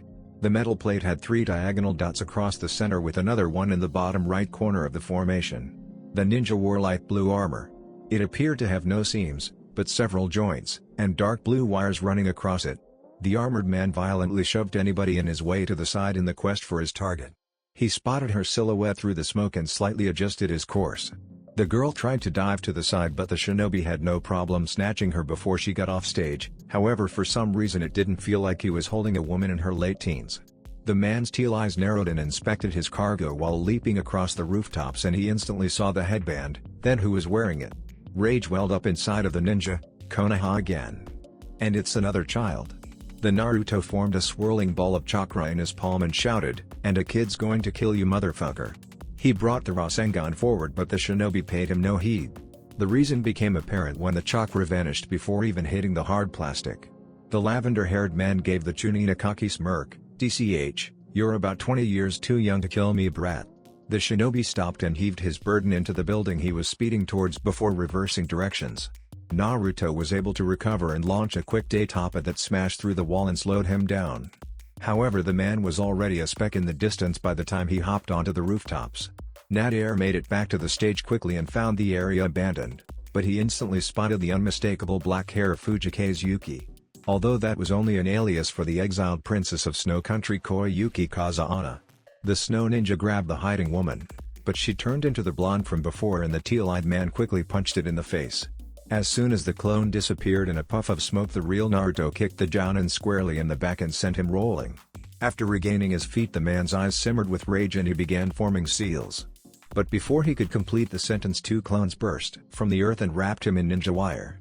The Chunin had a cocky smirk on his face as he threw a handful of exploding kunai towards Nadir's feet. Before they could explode, a large man with short purple hair came from nowhere to dispel one of Naruto's bunshines. A pink-haired woman grabbed her teammate as the wire went slack and disappeared before the explosion went off. The chubby man turned and raised his gauntlet and launched several rods towards the Chunin. Naruto dodged them, but when the projectiles impacted the ground and walls around him, they shattered and the shrapnel dispelled the remaining bunshine. The blonde loaded his legs with chakra and leapt onto a nearby rooftop to escape the ricocheting shards. His blue eyes stared down at his three opponents and couldn't help but wondering out loud, where the fuck is Uro-Sennin? Jiraiya held four gorgeous brunettes that were clutching to his body like a life preserver in a stormy ocean. The hermit was reassuringly rubbing the women's backs, but sometimes they shivered in fear and he accidentally copped a feel. The man had a lecherous grin as he drooled and enjoyed the crisis while it lasted. What were apprentices for if you had to do all the work? And since his student was taking care of things, the sage could take the credit and impress his new lady friends. Don't worry girls, the great Jiraiya-sama will keep you safe. I'm sure my disciple Naruto will be able to handle these chumps while I protect you. I've molded him into quite the fighter. It never hurt to lay some groundwork. Naruto stopped worrying about his mentor and looked back at his immediate problem. They were all wearing similar armor, however there were some differences. The large man had thicker gauntlets and spiked shoulder pads. His beady black eyes stared at the blonde, but the teen switched his focus to the woman's armor. It had two small protrusions from the back that looked like something slid into them, and her Hittite was different as well. She wore a soft hat that came down to cover her ears and two pink tufts of hair stuck out the top like ponytails. She also had green eyes, and despite the different shades Naruto wins to Sakura flashed through his mind. However, he knew that it wasn't the time for thinking about his teammate and created a slew of cage bunshine. The three Yuki-nin tried not to let their amazement show as the blonde army bombarded them with smoke pellets. Thick gray clouds engulfed the shinobi, followed by rapid thudding noises came from all around them. They left the ground as small explosions ripped through the area. When they emerged from the smoke, shadow clones were already leaping towards the three with weapons drawn. Wings sprouted from Fubuki's armor and she flew higher while Nadir shifted closer to Mizore. The ninja's shoulder spikes crackled with electricity and a field of blue lightning surrounded the armored nin before shooting outwards. It dispelled the attacking clones, but the smoke from their deaths effectively cut the two men off from their teammate. Fubuki either didn't notice or didn't care as she jetted towards the blonde. He pulled out his red saber and reflexively called on the chakra to test her armor's capabilities. Instead of the white aura the Chunin was so used to, it glowed a sickly orange. His stomach heated up and the blade left a trail of red as it slashed through the air. The fine black edges cut through the pinkette's armor like it wasn't there, however she avoided the worst and it only nicked her hand, leaving a superficial wound. The kunoichi's feet skid along the ground as she turned to counter, but instead of attacking, the woman collapsed to the ground clutching her cut hand and screaming in agony. Her teammates landed next to the fallen woman. Nadir removed the glove to examine the cut while Mizore stared down the blonde in case he attacked. Naruto took note of him but just stared in confusion at her injured hand. The bleeding had stopped, but the wound had inflamed as was flaring an angry red. Sickly black lines began to spread from the cut and covered the kunoichi's hand like veins. The two shinobi stared hatefully at the Chunin after Nadir said, "It'll have to get amputated. We're retreating for now but we'll be back." The lavender-haired man pulled out a ball of snow and compressed it over his teammate's wound before turning it to ice that encased her hand down to her arm. Fubuki looked away as he pulled out a short blade and cut the hand off at the wrist before picking her up and leaping away. The veins continued to spread until the hand was engulfed by Kyuubi's chakra and quickly turned to a husk. Their rotund teammate stayed behind momentarily to cover their escape and watched the spectacle with sick fascination. Once it was finished, his spikes crackled with electricity and launched a series of bolts towards Naruto. The teen quickly formed a hand seal while saying, "Futon, Sensuguki." A swirling wall of wind erupted around the Chunin and dispersed the attack, but by the time it died down the heavy shinobi had already ducked into a side street and was out of view. Naruto sighed in relief as his hidden clones dispelled themselves, but suddenly an older man wearing a brown beret and sunglasses with shoulder-length gray hair came storming out of nowhere. He had on a beige turtleneck with the sleeves rolled up to his elbows, slate shorts, and long white tube socks that disappeared into the shorts. The man was energetically waving his arms and talking excitedly as he ran towards the ninja. That was amazing, better than any fight scene I've ever seen on film. Tell me, our cameraman kept rolling. Several men held up tapes as they emerged from various places like sewer drains and dumpsters. One crew member had even pretended to be dead during the fight and curled around his camera to hide it. The flamboyant older man sent an assistant to collect the tapes before continuing. "Great job, kid, that was pure gold. I'm director Makino, and my seasoned eyes can tell this is the start of something magnificent." Naruto ignored the older man's ranting as he got a memory from one of his clones. "Let's go get Yuki and find out what's going on." The shinobi saw an older man in glasses with grayish-brown hair shift uncomfortably, but just made sure to remember the man's appearance because he was tagging along. Instead, the teen thought about what happened to the kunoichi during the fight. He forgot about the sword's metamorphosis and pulled on the Kyuubi's chakra, which must have been the source of her pain. However, there was something else that happened after that. Naruto felt the weapon stirring in his mind while the woman was writhing in pain. However, as soon as her hand was severed and consumed, the blade became dormant once more. They were nearing the actress and his sensei, so the blonde stopped musing on the mutated sword, but vowed to explore it more as soon as he had time. Jiraiya was sitting in the far corner with 4 attractive women hanging off of him and giggling at something the man said. The old lecturer turned his attention to the chunin and directed the women's there as well. "That's my student now, girls. See, I told you that I'd keep you safe." Naruto wasn't surprised the hermit was protecting some women instead of helping his student. "What do you mean you kept them safe? I was the one that beat the attacking shinobi back." Jiraiya glared from behind the girls' backs. "Yes, but you're my student, so according to the transitive property of a skicking, I stopped them." Naruto just ignored the sage. However, he watched the blonde intently as his focus switched to Koyuki. To her credit, she didn't waver under his scrutiny, but the woman was an award-winning actress. "So why were those guys after you?" Her cool gray eyes appeared unconcerned while she answered, "I don't know. I'm incredibly famous, perhaps it was somebody looking to capture me for ransom." The actress appeared to be more at ease when Naruto turned towards the film crew and crossed his arms. The boy addressed all of them, but made sure to stare at the man who flinched near the attack scene. "Have any of you seen something strange recently? Anything can help, even if you thought it was nothing." The bespectacled man looked around nervously before stepping forward. "Forgive me, princess, but your life is in danger." The raven-haired actress stared in shock as he continued, "My name is Sandayu. I served Lord Kazahana Sasetsu when he ruled Yuki no Kuni before his brother Dodo's coup d'etat. More specifically, I looked after his daughter Koyuki. Fortunately, she was able to escape during the attack and assumed another identity. It took me years, but I was finally able to track her down and get a job to stay close." The exiled princess became the center of attention.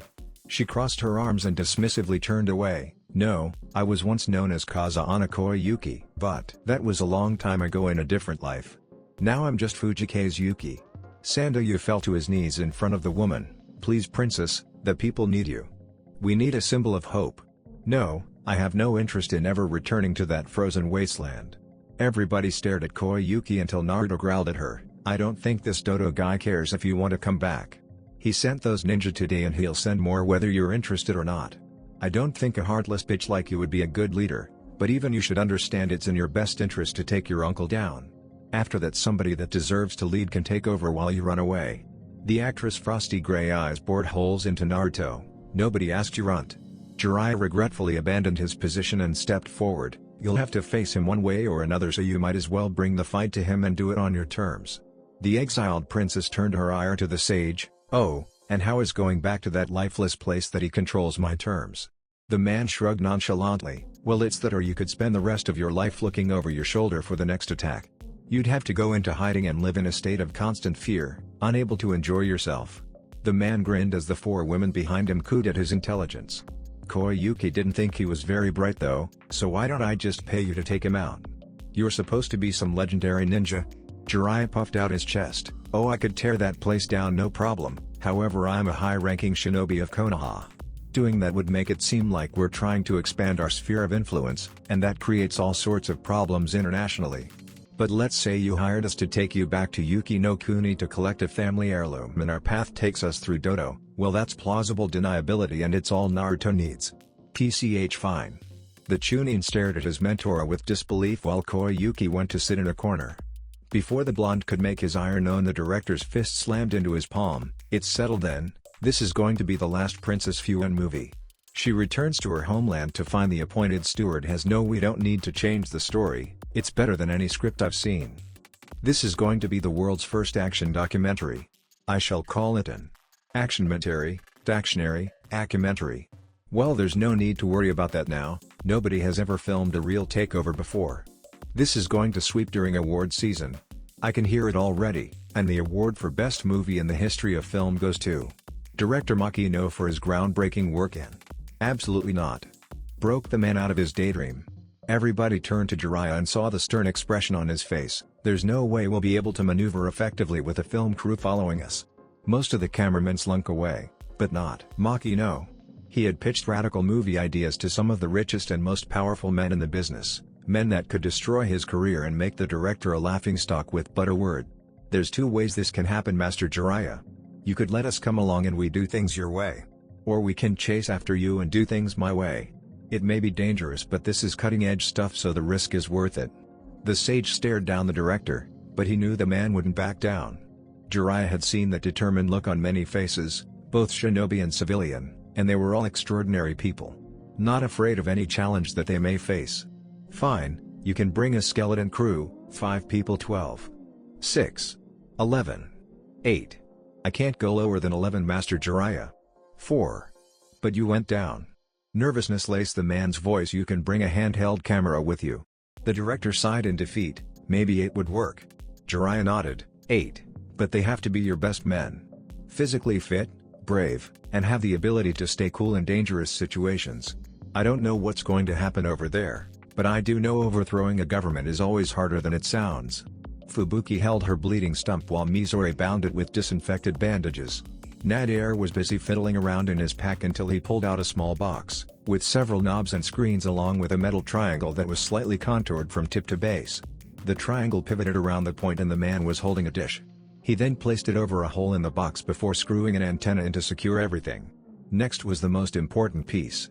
The shinobi pulled out a small, insulated metal box and delicately opened it before pulling out a little cylinder. These devices were incredibly hard to manufacture, but Snow Country was slowly improving the efficiency of the procedure. As soon as Dodo-sama found the treasure, they would be able to produce them at a much higher rate along the rest of their amazing technology. The shinobi reverently placed the battery into the box, tuned the knobs to the desired frequency, and began talking into a handheld microphone attached to the case. Coming base, Team Dodo reporting in. This miraculous device took the shinobi's voice and changed it to an electromagnetic wave with a specific frequency. The wave could then travel hundreds upon hundreds of miles before being received by a much larger version of the device in the capital tuned to the frequency. After being received, the box would retranslate the waves into sound. Almost instantly the Jounin got a reply. Report, Captain. The princess has shinobi protection. We were caught off guard and Fubuki lost her hand. Nadir let go of the transmission button and growled as he remembered the blonde punk. Withdraw. Why are you questioning my orders, soldier? No, Dodo-sama, of course not. Quickly replied the shinobi. A deep chuckle crackled over the radio. Good, she knows that we're coming now, so the ball is in her court. Let's see if Koyuki tries to retake the throne or not. Besides, Fubuki is all but useless as she is. The kunoichi looked down at the ground in shame. However, that can be fixed. Return quickly and don't let her wound heal over. Their leader cut the connection and his shinobi made to do as ordered. They would go back to port and board the Land of Snow's newest steamboat that was 2 times faster than any other vessel. Naruto and Jiraiya stood on the deck of a movie company's old boat that was being crewed by shadow clones while wearing white traveling cloaks, light blue jackets, and thick white pants. The moon was shining over the water, and with no lights around, nearly every star in the sky was visible. It was quite a humbling sight to the boy, but he still couldn't resist ribbing his mentor. What's Bachan going to do when she finds out I died because you were off chasing women? The sage shivered, but it wasn't from the cold air. I didn't think you needed help with those amateurs. I'll remember that you want me to hold your hand from now on. The blonde scowled at the man. Take it easy, kid. Obviously I'll be there to protect you when you need it, but you're strong, Naruto. Have a little confidence. One of the Bunshine opened the hatch on deck. We're nearing the port and should be there before dawn at the current speed. Jiraiya started for the hatch. Let's go then. Slow the boat to a crawl. The trio went underneath the deck before the clone went towards the engine room to carry out its order. The Konoha shinobi drew the camera's attention when they strode into the mess hall to meet with the other 10 people on board. Koyuki made sure to keep her distance, but everybody else gathered around Jiraiya while filming as the shinobi headed for a table and laid out a marked-up map. The last few years have been incredibly cold, even for snow country, so all of the cold water ports don't open for another month or so. That means the only feasible place we can land is here. The Sennin pointed to a large dot on the coast of the mainland. This is the only port the country has that can stay open all year, so it will be loaded with people right now. However, the temperature is colder near the shore and it is harder to survive, meaning that only shinobi guards and paid dock workers are there. I'm also willing to bet it's all shinobi until Dodo gets a clear idea of our next move. Jiraiya pulled out large scroll from inside his vest and handed it to his apprentice with a nod. This contains my sealing ink, you know what to do. The blonde nodded and created 50 shadow clones and gave the supplies to one before they spread throughout the ship. The sage continued without missing a beat, now create 5 shadow clones with more chakra than normal. The cage Bunshine will take a lifeboat and land away from the port. It's imperative that they aren't seen. Once they get to shore, their job will be to scout the harbor out. If there are no civilians, set up a diversion that will draw the men to the docks. Have one dispel and we'll create one on the boat to signal when we're ready to go. However, if innocents are in port, then have one dispel and the rest will wait for different orders. It took nearly 2 hours for the clones to land far enough away from the harbor to escape detection, then almost another one to sneak into the port. Contrary to Jiraiya's predictions, there weren't a lot of people, but they were all shinobi, poorly trained if the ease the Bunshine snuck in was any indication. A skeleton crew of 10 to 20 ninja worked the docks, and the clones estimated there were another 40 at the most, either on guard or off duty. They efficiently set up their diversion before the one with the least chakra remaining dispelled itself. Naruto's eye shot open and he looked at his sensei. It's ready, Sennin. The sage nodded. Good. Did you set those seals up around the ship and near the fuel tanks? The blonde excitedly nodded. Yup, as soon as the seals are structurally damaged, the ship will go boom. Jiraiya patted his apprentice on the head and the teen half-heartedly tried to get away. You're getting pretty good with modifying the basic seals. I'd say it's time for some more advanced stuff after the mission. Naruto beamed from the praise as they entered the wheel room. The Sennin looked at the compass and map before lining the ship up with the harbor and locking the ship on course. When the two could make out the docks on the horizon, Jiraiya snapped the throttle to full speed and broke it off before giving orders to the clone that sat in the corner of the room. Make sure this stays on course at all costs. We'll be sitting ducks if it doesn't work. The clone hopped up and snappily saluted. Aye aye sir, full steam ahead.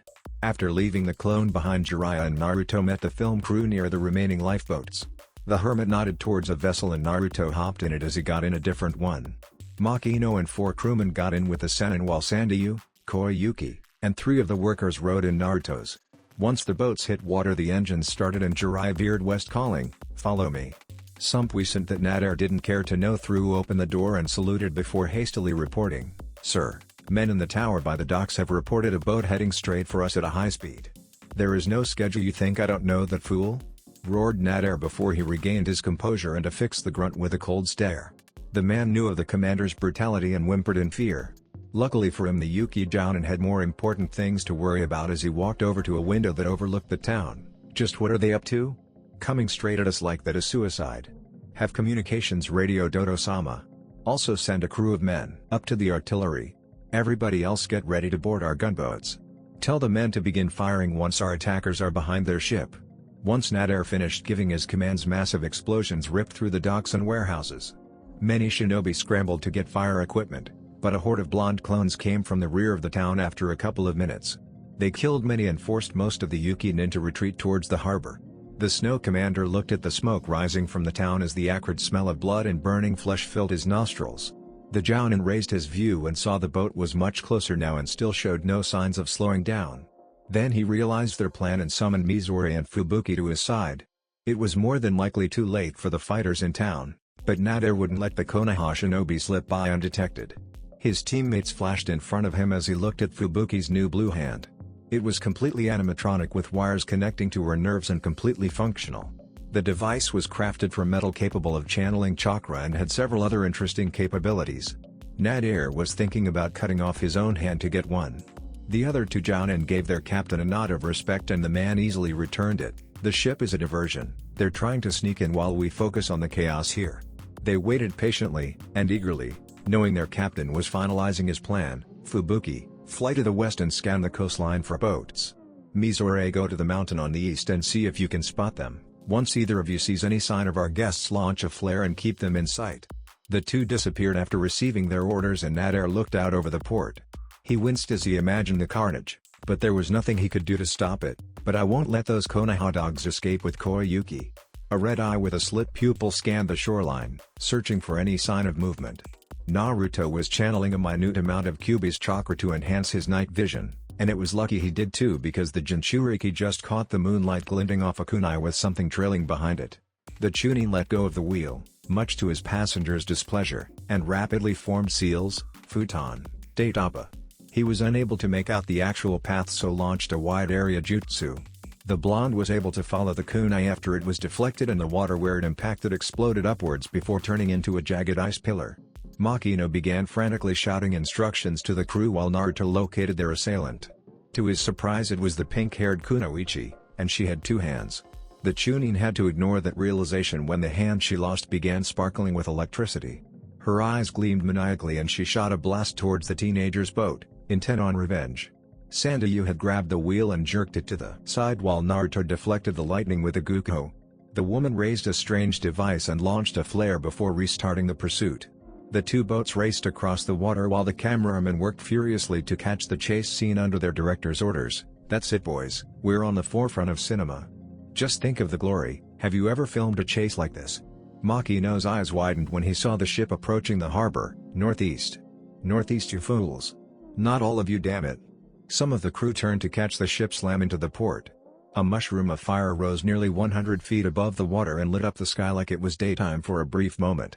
The director was forced to grab onto the side when Jiraiya jerked the boat right, and a smaller explosion rocked the surface of the water next to him. However, the man seemed to thrive on the chaos. "Now this is what it's all about. Imagine what the audience will think. Have you ever been a part of something so grand?"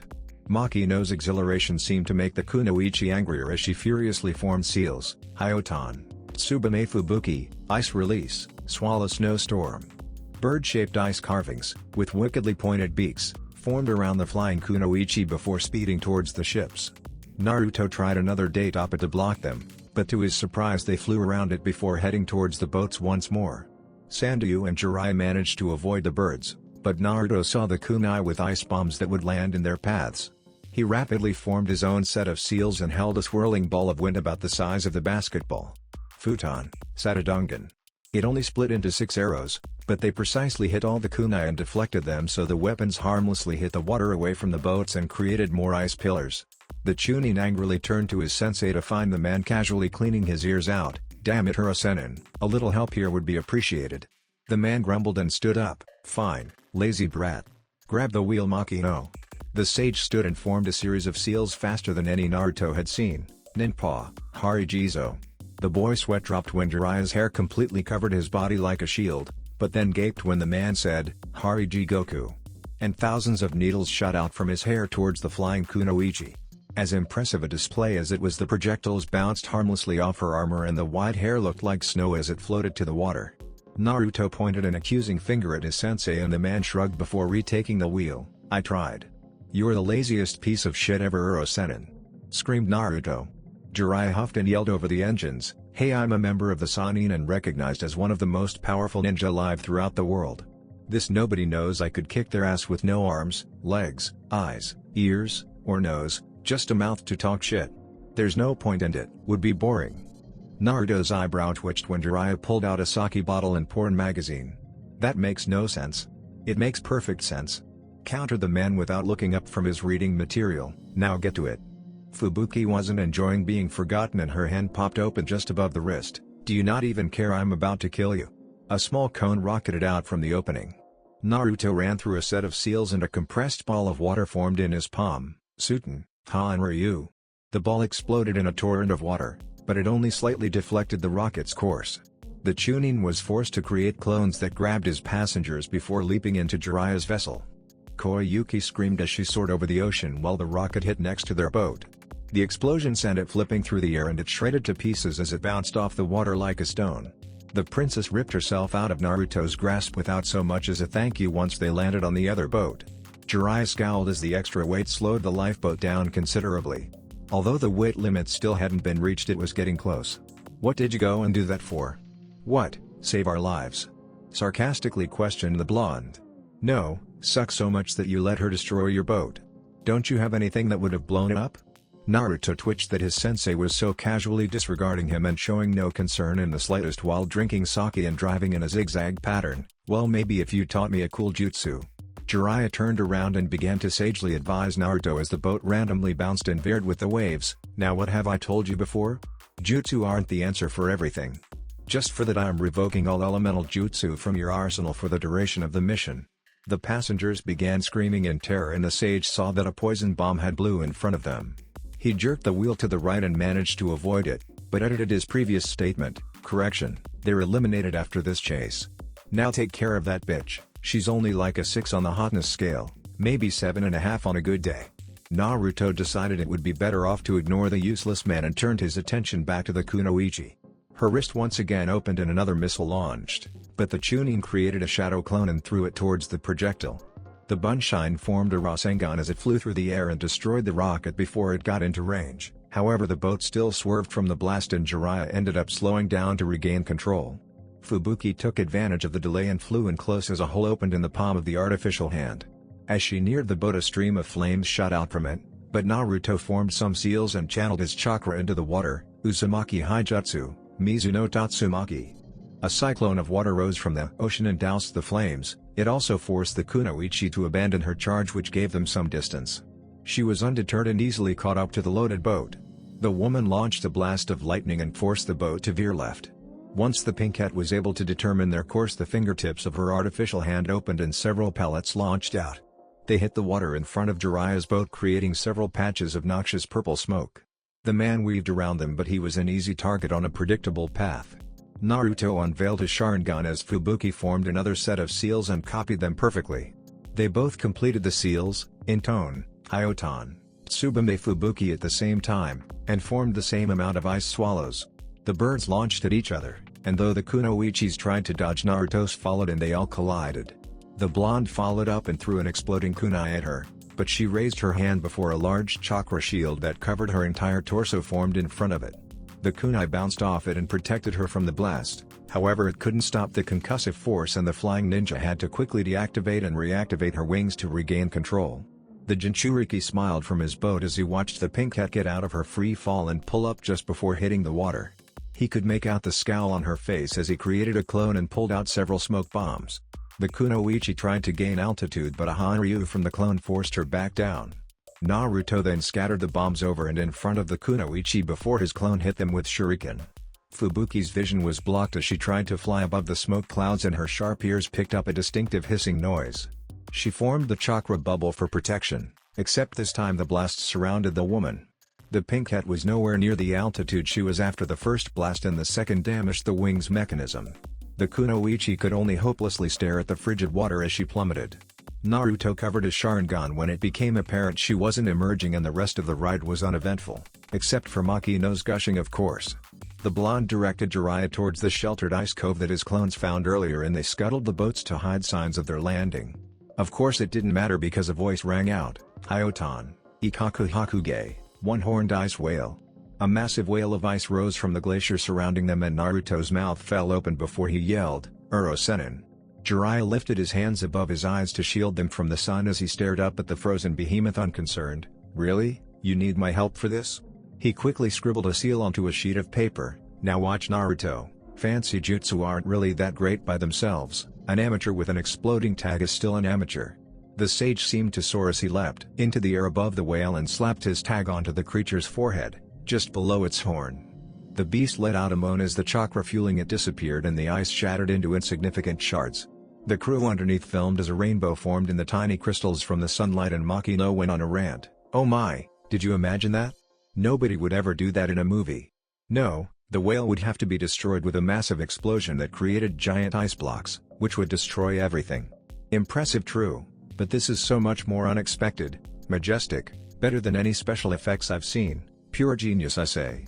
Keep filming, boys. Our dedication will be rewarded with the most succulent fruits, and if we die it's doing what we love." The film crew's faces took on fearful looks, but they kept rolling. The Konoha shinobi ignored his rambling completely as Jiraiya lectured Naruto. "See kiddo, I used a simple seal and destroyed an A-rank jutsu in a way that wasn't dangerous to any bystanders." The Chunin nodded mutely, amazed at the power of the simple tag. Jiraiya nudged him out of it and they scanned the cliffs. Once the sun peeked over the ocean they were able to make out two forms on the ice bluff and the skinny one started clapped mockingly. "Very impressive, but I should have expected nothing less from a member of the legendary Sannin." Jiraiya buffed his fingernails on his cloak before blowing them off. "Oh, so you've heard of me then?" Nader pointed an armored finger at him as he said, "Yes, and everybody will know of me after I kill you and avenge my teammate." The sage nodded sadly. "So what happens if a nobody like you manages to kill me? Do you think my student will like it, my teammate Tsunade, or my sensei the Sandaime Hokage? It's unfortunate that your comrade died, but it's the life of a shinobi." Jiraiya snapped out of his serious moment before shrugging, "Of course that'll never happen so I guess it's a moot point." The Jounin chuckled in response, But I have chakra armor and home field advantage. I think you might be getting a little bit cocky in your old age as you hear the exaggerated tales of your exploits. Do you have a hard time remembering them yourself, old man?" Jiraiya cocked an ear in response, "Can't hear you in my old age, not that I'd want to." The snow nin grit his teeth, "Mizore, take out the kid. I'm going to put this geriatric farce out to pasture." Two boards popped out from the shinobi's boots and connected before he used it to slide down a path cut into the ice cliff. Nader leapt at Jiraiya as he threw 5 brace of shuriken that looked like snowflakes. The sage effortlessly dodged most of them and deflected the ones that would have hit the crew behind him. The Yuki nin then followed up with a barrage of attacks, but Jiraiya had little problem avoiding them and let out a yawn. The Jounin growled as he tried to hit the Toad Summoner, "You can play games all you like, however, you're only putting off the inevitable." The Sennin laughed playfully in return, "You're right, but it'd be boring to kill you myself so I'll let my student do it." He then turned towards the boy, who was forming some seals to respond to Mizore's charge. "No elemental jutsu, Naruto, it won't be worth it. Trust me." The blonde growled as he stopped mid-seal and tossed some smoke bombs instead. The chubby nin plowed through it unconcerned and just barely avoided an eye getting taken out by a shuriken. Mizore growled and lifted his gauntlet before the hand launched out with cables behind it. Naruto jumped to avoid the appendage but it grabbed a chunk of ice and threw it towards him while retracting before he could land or form a defense. The Chunin managed to turn so it only hit his ribs, but he felt them crack on impact.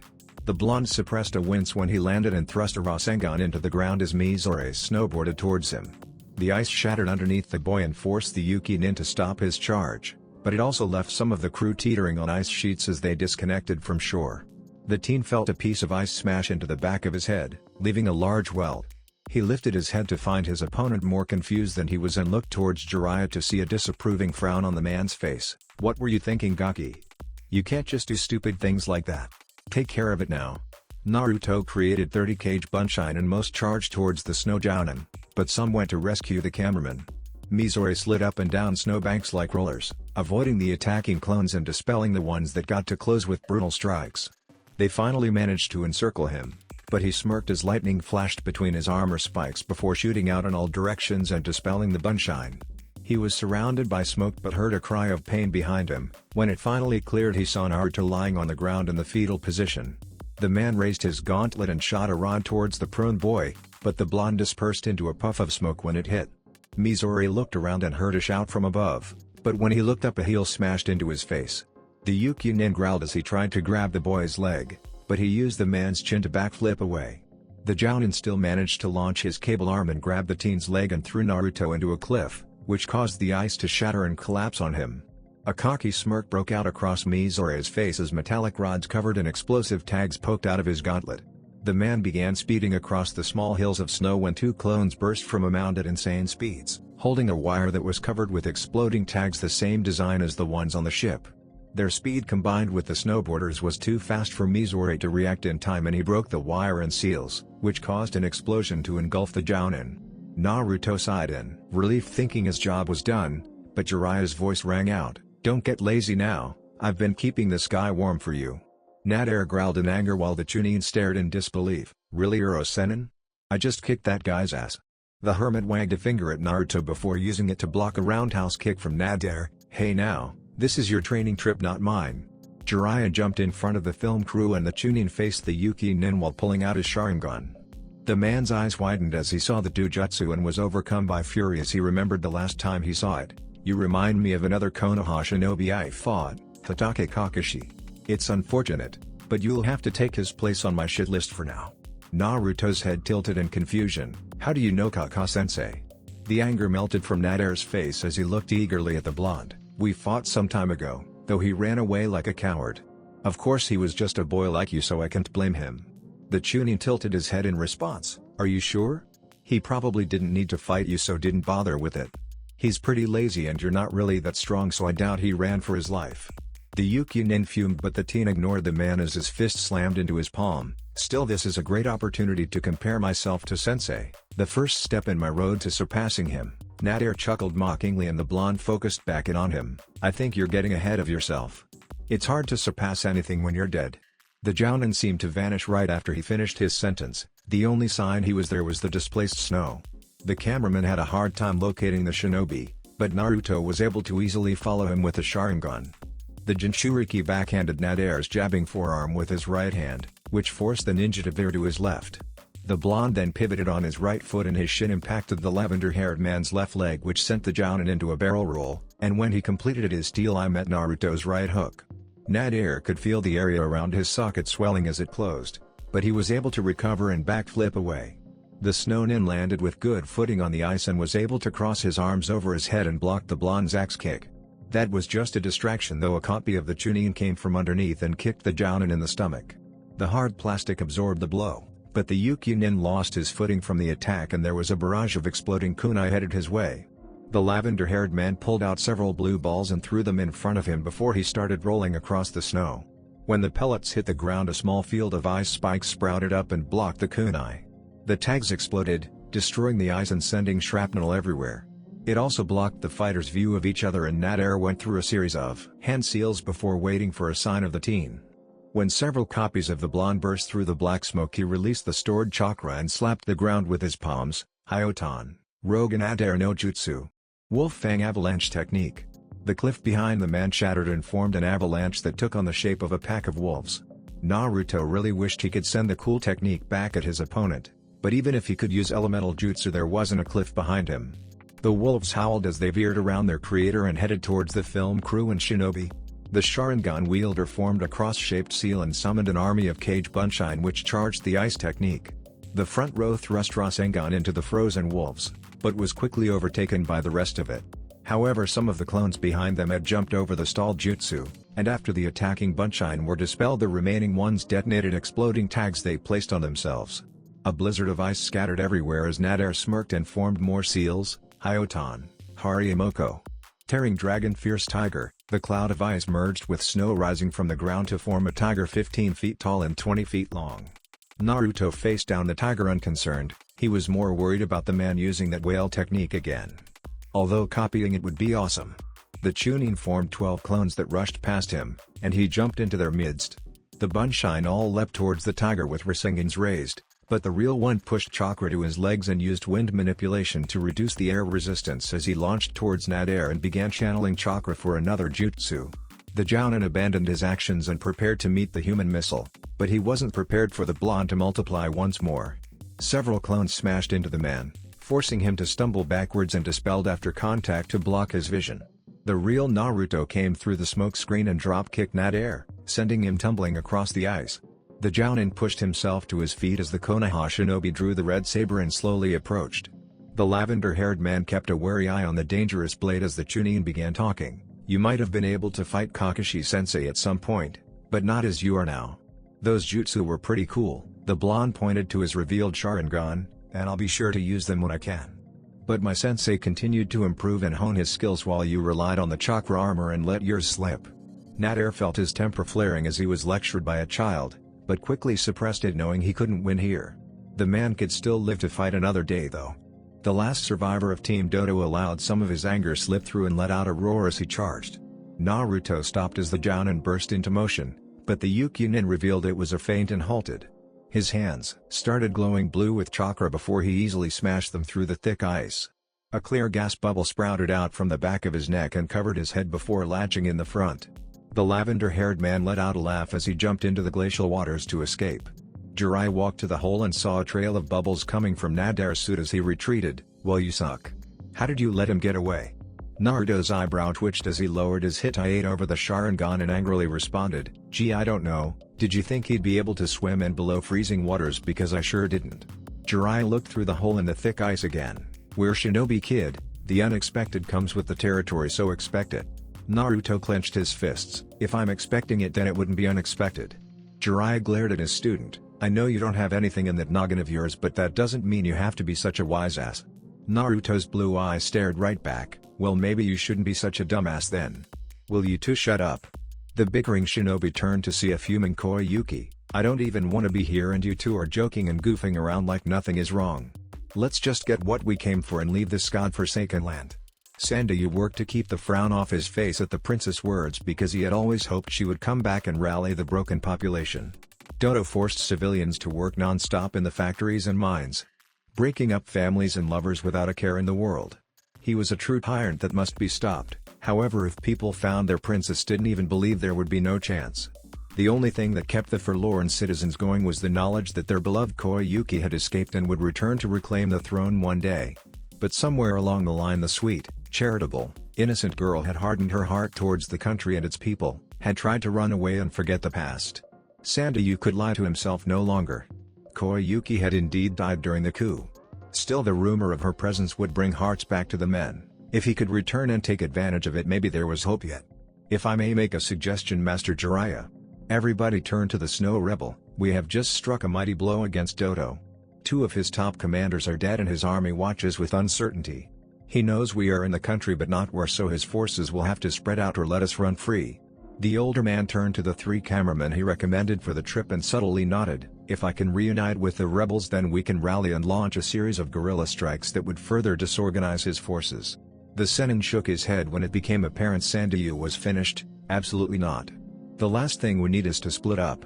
Besides, you know the country and landmarks, so we can't let you go." The former servant fervently tried to convince him otherwise. "That's not true. Director Makino knows it as well as I do. We were going to film the last Princess Fuan movie here." The director adjusted his fuzzy beret and earmuffs nervously. "Well, I do have a pretty good idea of where everything is." Jiraiya held up a hand to silence the man before he weakened his argument any further. "Even if that's true, going off on your own would be suicide, and Dodo is bound to have patrols all over the place." The 3 cameramen Sandayu nodded towards stepped forwards and the one in the middle spoke. "He wouldn't be alone. We're rebels too. There's a camp less than a day from here, and then it will be another 4 hours with transportation to get to the main base." Jiraiya sighed and kneaded his forehead. Seeing the man weakening, Sandayu pressed harder. "All we ask is 3 days. There's a small town that's about a 6 hours march northwest of here. It isn't on any map and only known to supporters of Sasetsu. They won't ask any questions, so just wear disguises and hide there. Wait 3 days, then go to Dodo's castle. His forces will be out responding to our attacks. We can't let foreigners do all the work, Jiraiya-sama." The plan was solid and left the hermit with no leg to stand on, so he gave in. "Fine, we'll wait 3 days from tomorrow. But be careful, don't directly engage anybody." The 4 rebels nodded as Makino fumbled through a bag before pulling out some headbands. "These are helmet cameras. Your journey is just as important as ours, so it must be documented." Jiraiya snatched the bands out of the air before Sandayu could. "Don't turn them on until we are out of sight and you aren't near the coast or any recognizable landmarks." The sage handed them to the old rebel, who nodded in understanding. "Okay." He then shouldered his pack, turned to his brothers in arms, and gave a firm nod before walking away from the group. Jiraiya, Naruto, Koyuki, and the remaining crew made it to the town with no problems and were given an abandoned cottage and provisions for 3 days with no questions asked, just like Sandayu said. They waited the allotted time before bidding the generous people farewell and heading towards Dodo's fortress. After hooking small cameras to Jiraiya and Naruto, the 2 shinobi snuck in. However, all of their stealth was wasted because the castle was completely abandoned. Every door they checked shocked them, but when they got to the top floor there was one open and light spilling out of the room. After tiptoeing closer, it became apparent the room was also abandoned, except for a small wood table with a helmet camera. The sage felt his stomach drop as he picked the device up and jumped out the window. Everyone stared at the camera with trepidation until one of the crew hooked it up to a camera so they could watch. It started normal enough. The rebels turned the cameras on once they were far away like ordered and started walking. Makino urged the man to fast forward and he did until the screen went fuzzy for a moment, then black. Once a tall muscular man with a chiseled jaw appeared on camera. He pressed play. "Hello Koyuki, long time no see. Well, we haven't seen each other in person yet, but I'm about to correct that. The man stepped to the side and revealed nearly 50 battered men, tightly bound together. Now if you don't want these people to die, you will come to the Rainbow Glacier the day after you receive this. I know what your timetable is. These gentlemen were kind enough to tell me after some persuasion, so please don't be late. I'm a busy man but rushed to clear my schedule after getting a chance to reunite with my long-lost niece. You're the only family I have left after all. Dodo began chuckling darkly, but Sandayu called out and interrupted him. Don't cry for me, princess, it will all work out. The tape cut out after the man received a club to the face and Koyuki sharply turned away from the screen. You fool, I can't cry because you have my eye drops. She began walking away from the fortress and everyone scrambled to catch up with her. Naruto jumped in front of the retreating woman with a growl and yelled, how can you say that? He dedicated his life to protecting you and then you spit on him like that. That's so cold, I hope I never become like you. The princess' gray eyes gained a faraway look. My father once told me that if I wished really hard spring would come, but he lied. There is no spring in the land of snow.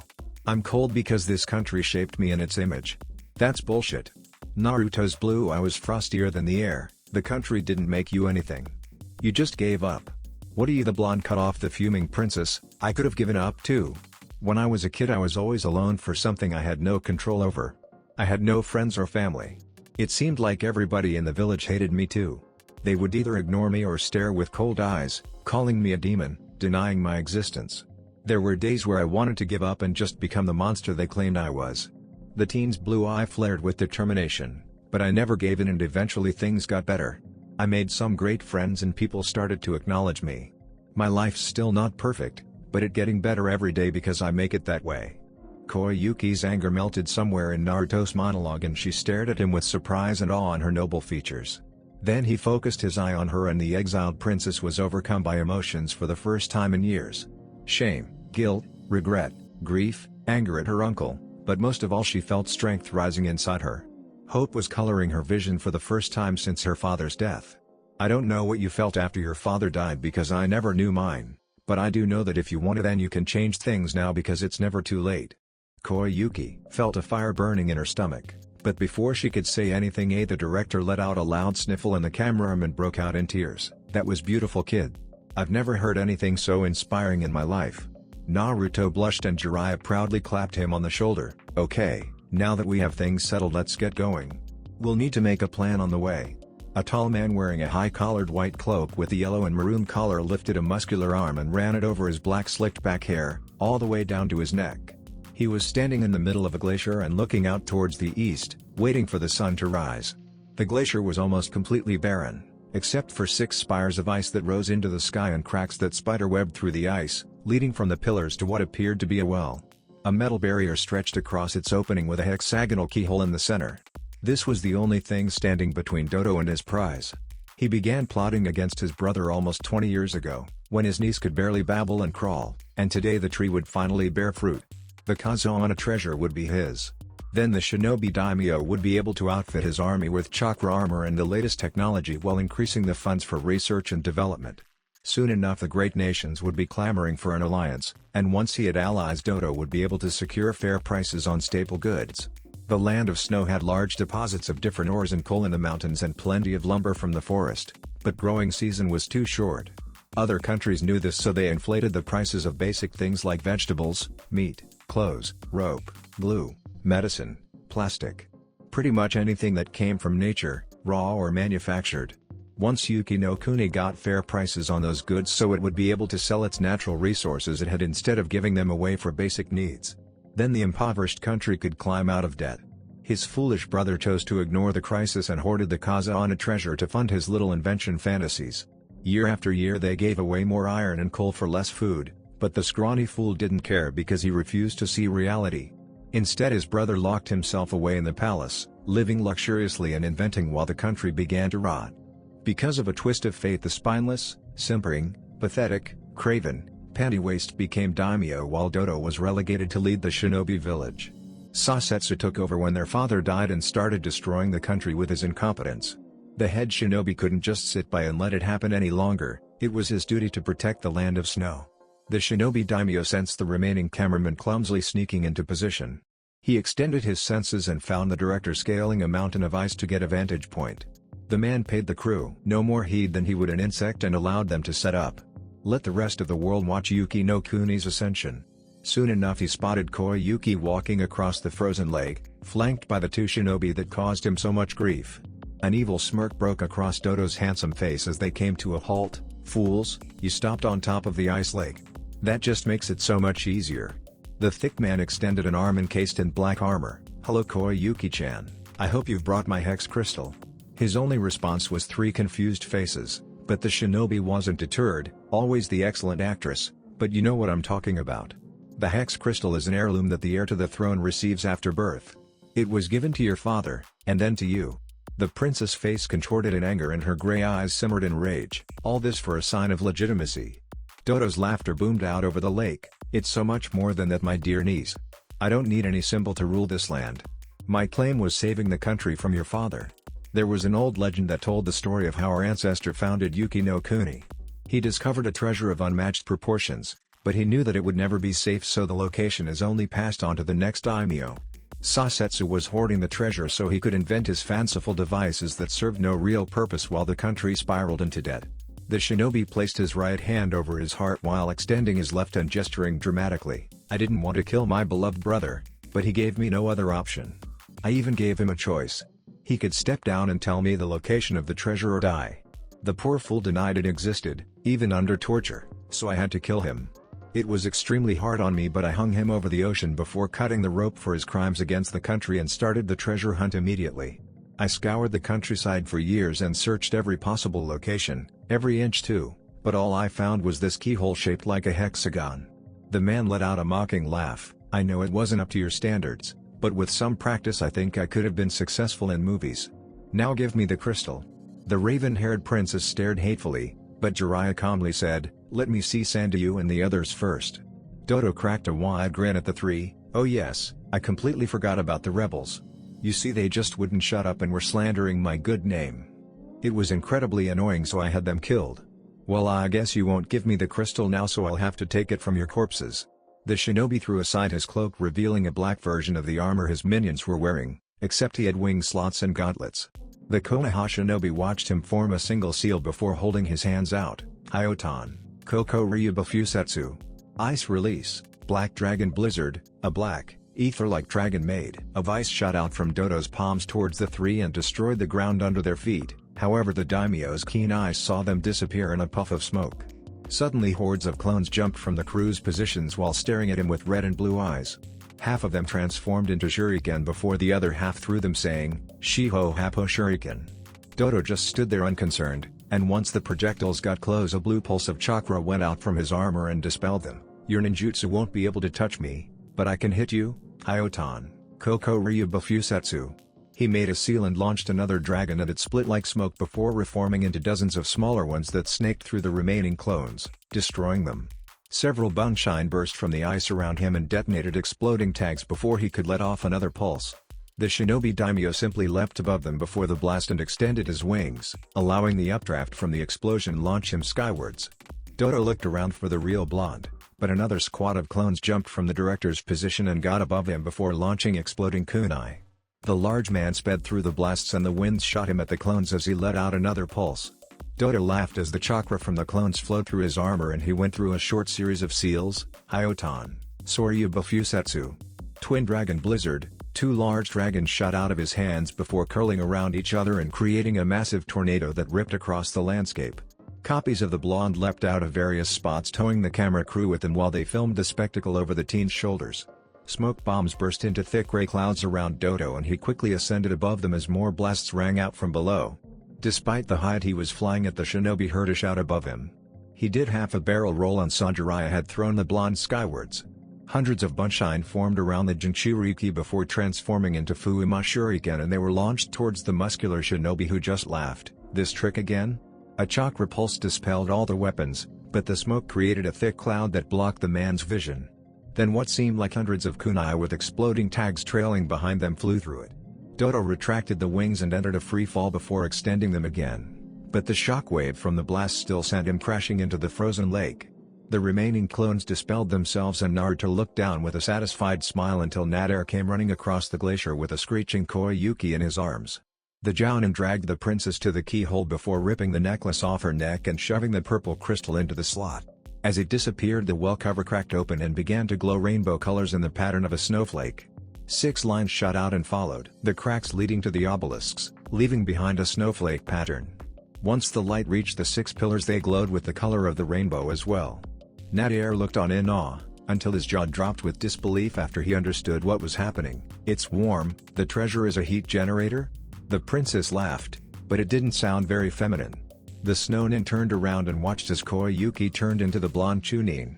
Although he still wore her robes, "This the 3rd time you fell for the same trick. Like I said, you really let your skills slide because you rely on that armor." Nadir growled and began a series of seals, but the clone opened the dress and revealed it was lined with exploding tags. The Jounin managed to stop his jutsu and punch the cage bunshine, but the clothes and notes were real, so they remained behind. The man's steel eyes widened as the notes burned out and exploded into a fireball. The real Naruto stood on the edge of the rainbow glacier with a triumphant grin, until the ice behind him cracked and Dodo emerged with a glass bubble around his head. The man raised his hands and screamed out, "Hyotan, Koko Ryuba Fusetsu." The Chunin tried to leap away, but the dragon turned and launched him skyward. Dodo flew above him and delivered a brutal overhead punch with 2 hands before following up with another black dragon blizzard. The Jinchuriki let out a grunt after smashing into the ice field, but he cried from the pain and cold when the ice dragon smashed him further into the glacier and another quickly followed. Dodo laughed insanely as he continued his barrage until a chunk of ice smashed into the side of his glass helmet, shattering it. He turned to face his assailant with an angry glare and was surprised to see his niece. "I had forgotten about you, Koyuki. It would have been smarter to just run away." Her gray eyes stared at him defiantly. "No, I'm tired of running away because it only makes things worse. Naruto showed me that and I won't let you hurt him. I guess after today I'll be the last Kazana. Goodbye, dear niece." "Hyotan." Dodo formed the necessary seal and raised his hand, but before he could finish calling out the name, an angry voice yelled, "Rasengan." The daimyo reflexively activated his pulse and absorbed the swirling chakra before turning and delivering an armored knee to the boy's stomach, which left him coughing up blood. Dodo stared triumphantly into the blonde's eyes and watched him fall to the ice before feeling an inexplicable urge to gloat. And why wouldn't he? The daimyo waited years for his moment of his glory and should savor every second. He slowly floated to the ground and let his wings retract. "Don't you ever give up? This model is the newest prototype. All that chakra you've expended is helping to power my suit. It absorbs the energy you put out and then stores it for me to use. I get stronger as the fight goes on and you're getting weaker. You don't have a chance against me and my armor." Naruto stood up and summoned 2 shadow clones as he pushed massive amounts of chakra out of his hand. "Oh yeah, I bet I've got more chakra than that thing can handle." The 2 bunshine took the energy and shaped it until he was holding a massive Rasengan about the size of a beach ball. After the chakra shell was stabilized, the clones gripped the Chunin's vest and threw him towards their opponent like a human torpedo. The sun peeked over the horizon, causing the pillars to give off more light.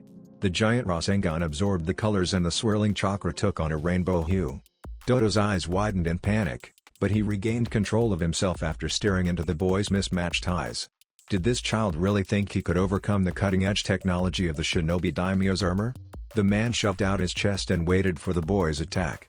The blonde pulled his arm back before thrusting it forward and shouting, "Odamanenero no Rasengan."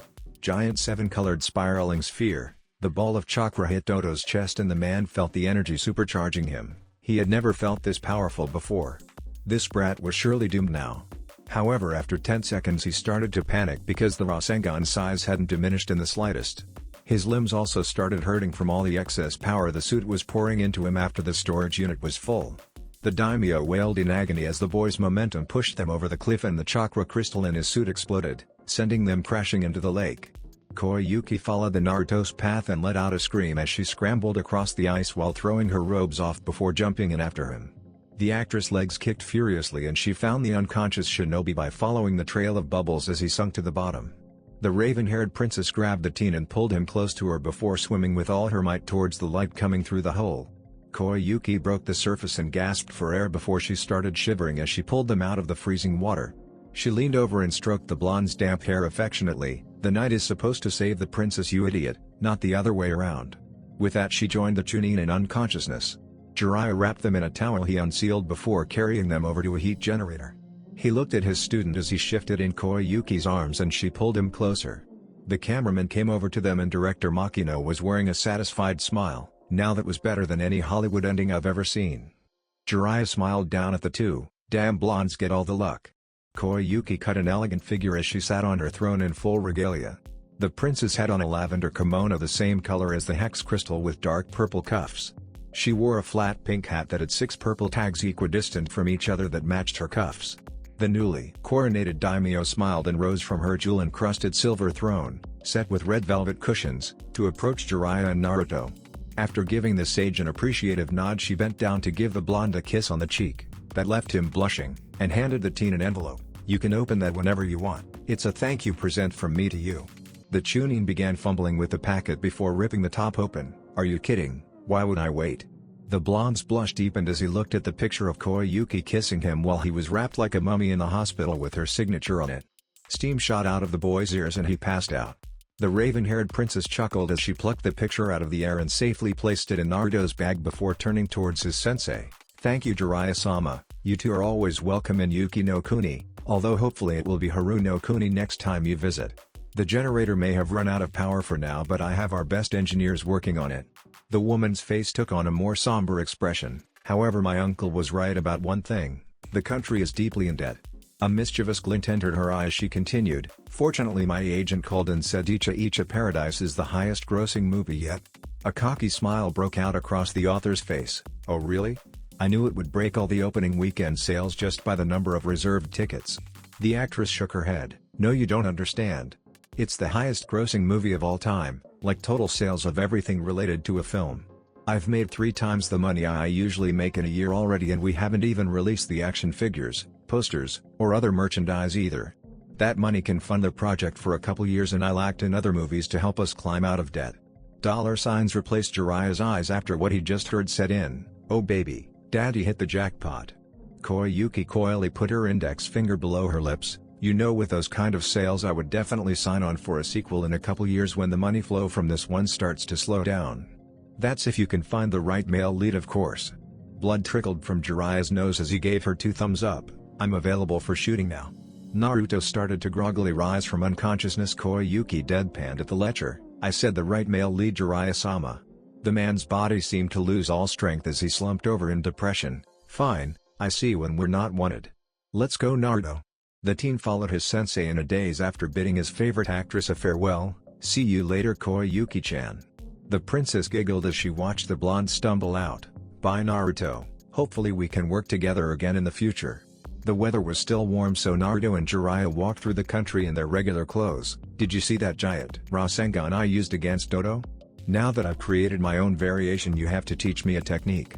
Jiraiya deadpanned at the boy and held his palm skyward before creating a Rasengan that was nearly a yard in diameter. Making the technique bigger isn't really an innovation, Naruto, and even if it was, I've already done that, so it's not original. Keep trying though. Well, after we finish with Mr. Gamariki, that is. Jiraiya felt his spirits rising with his student's frustration and merrily whistled as he strolled while Naruto stopped and let out an angry yell. Damn it, Hirusenin, I'm going to kill you and that toad. That's it for this video. I hope you all enjoyed the video. Don't forget to like the video, subscribe to the channel, and follow me on my other social media accounts. Anime God here, and I'm signing off.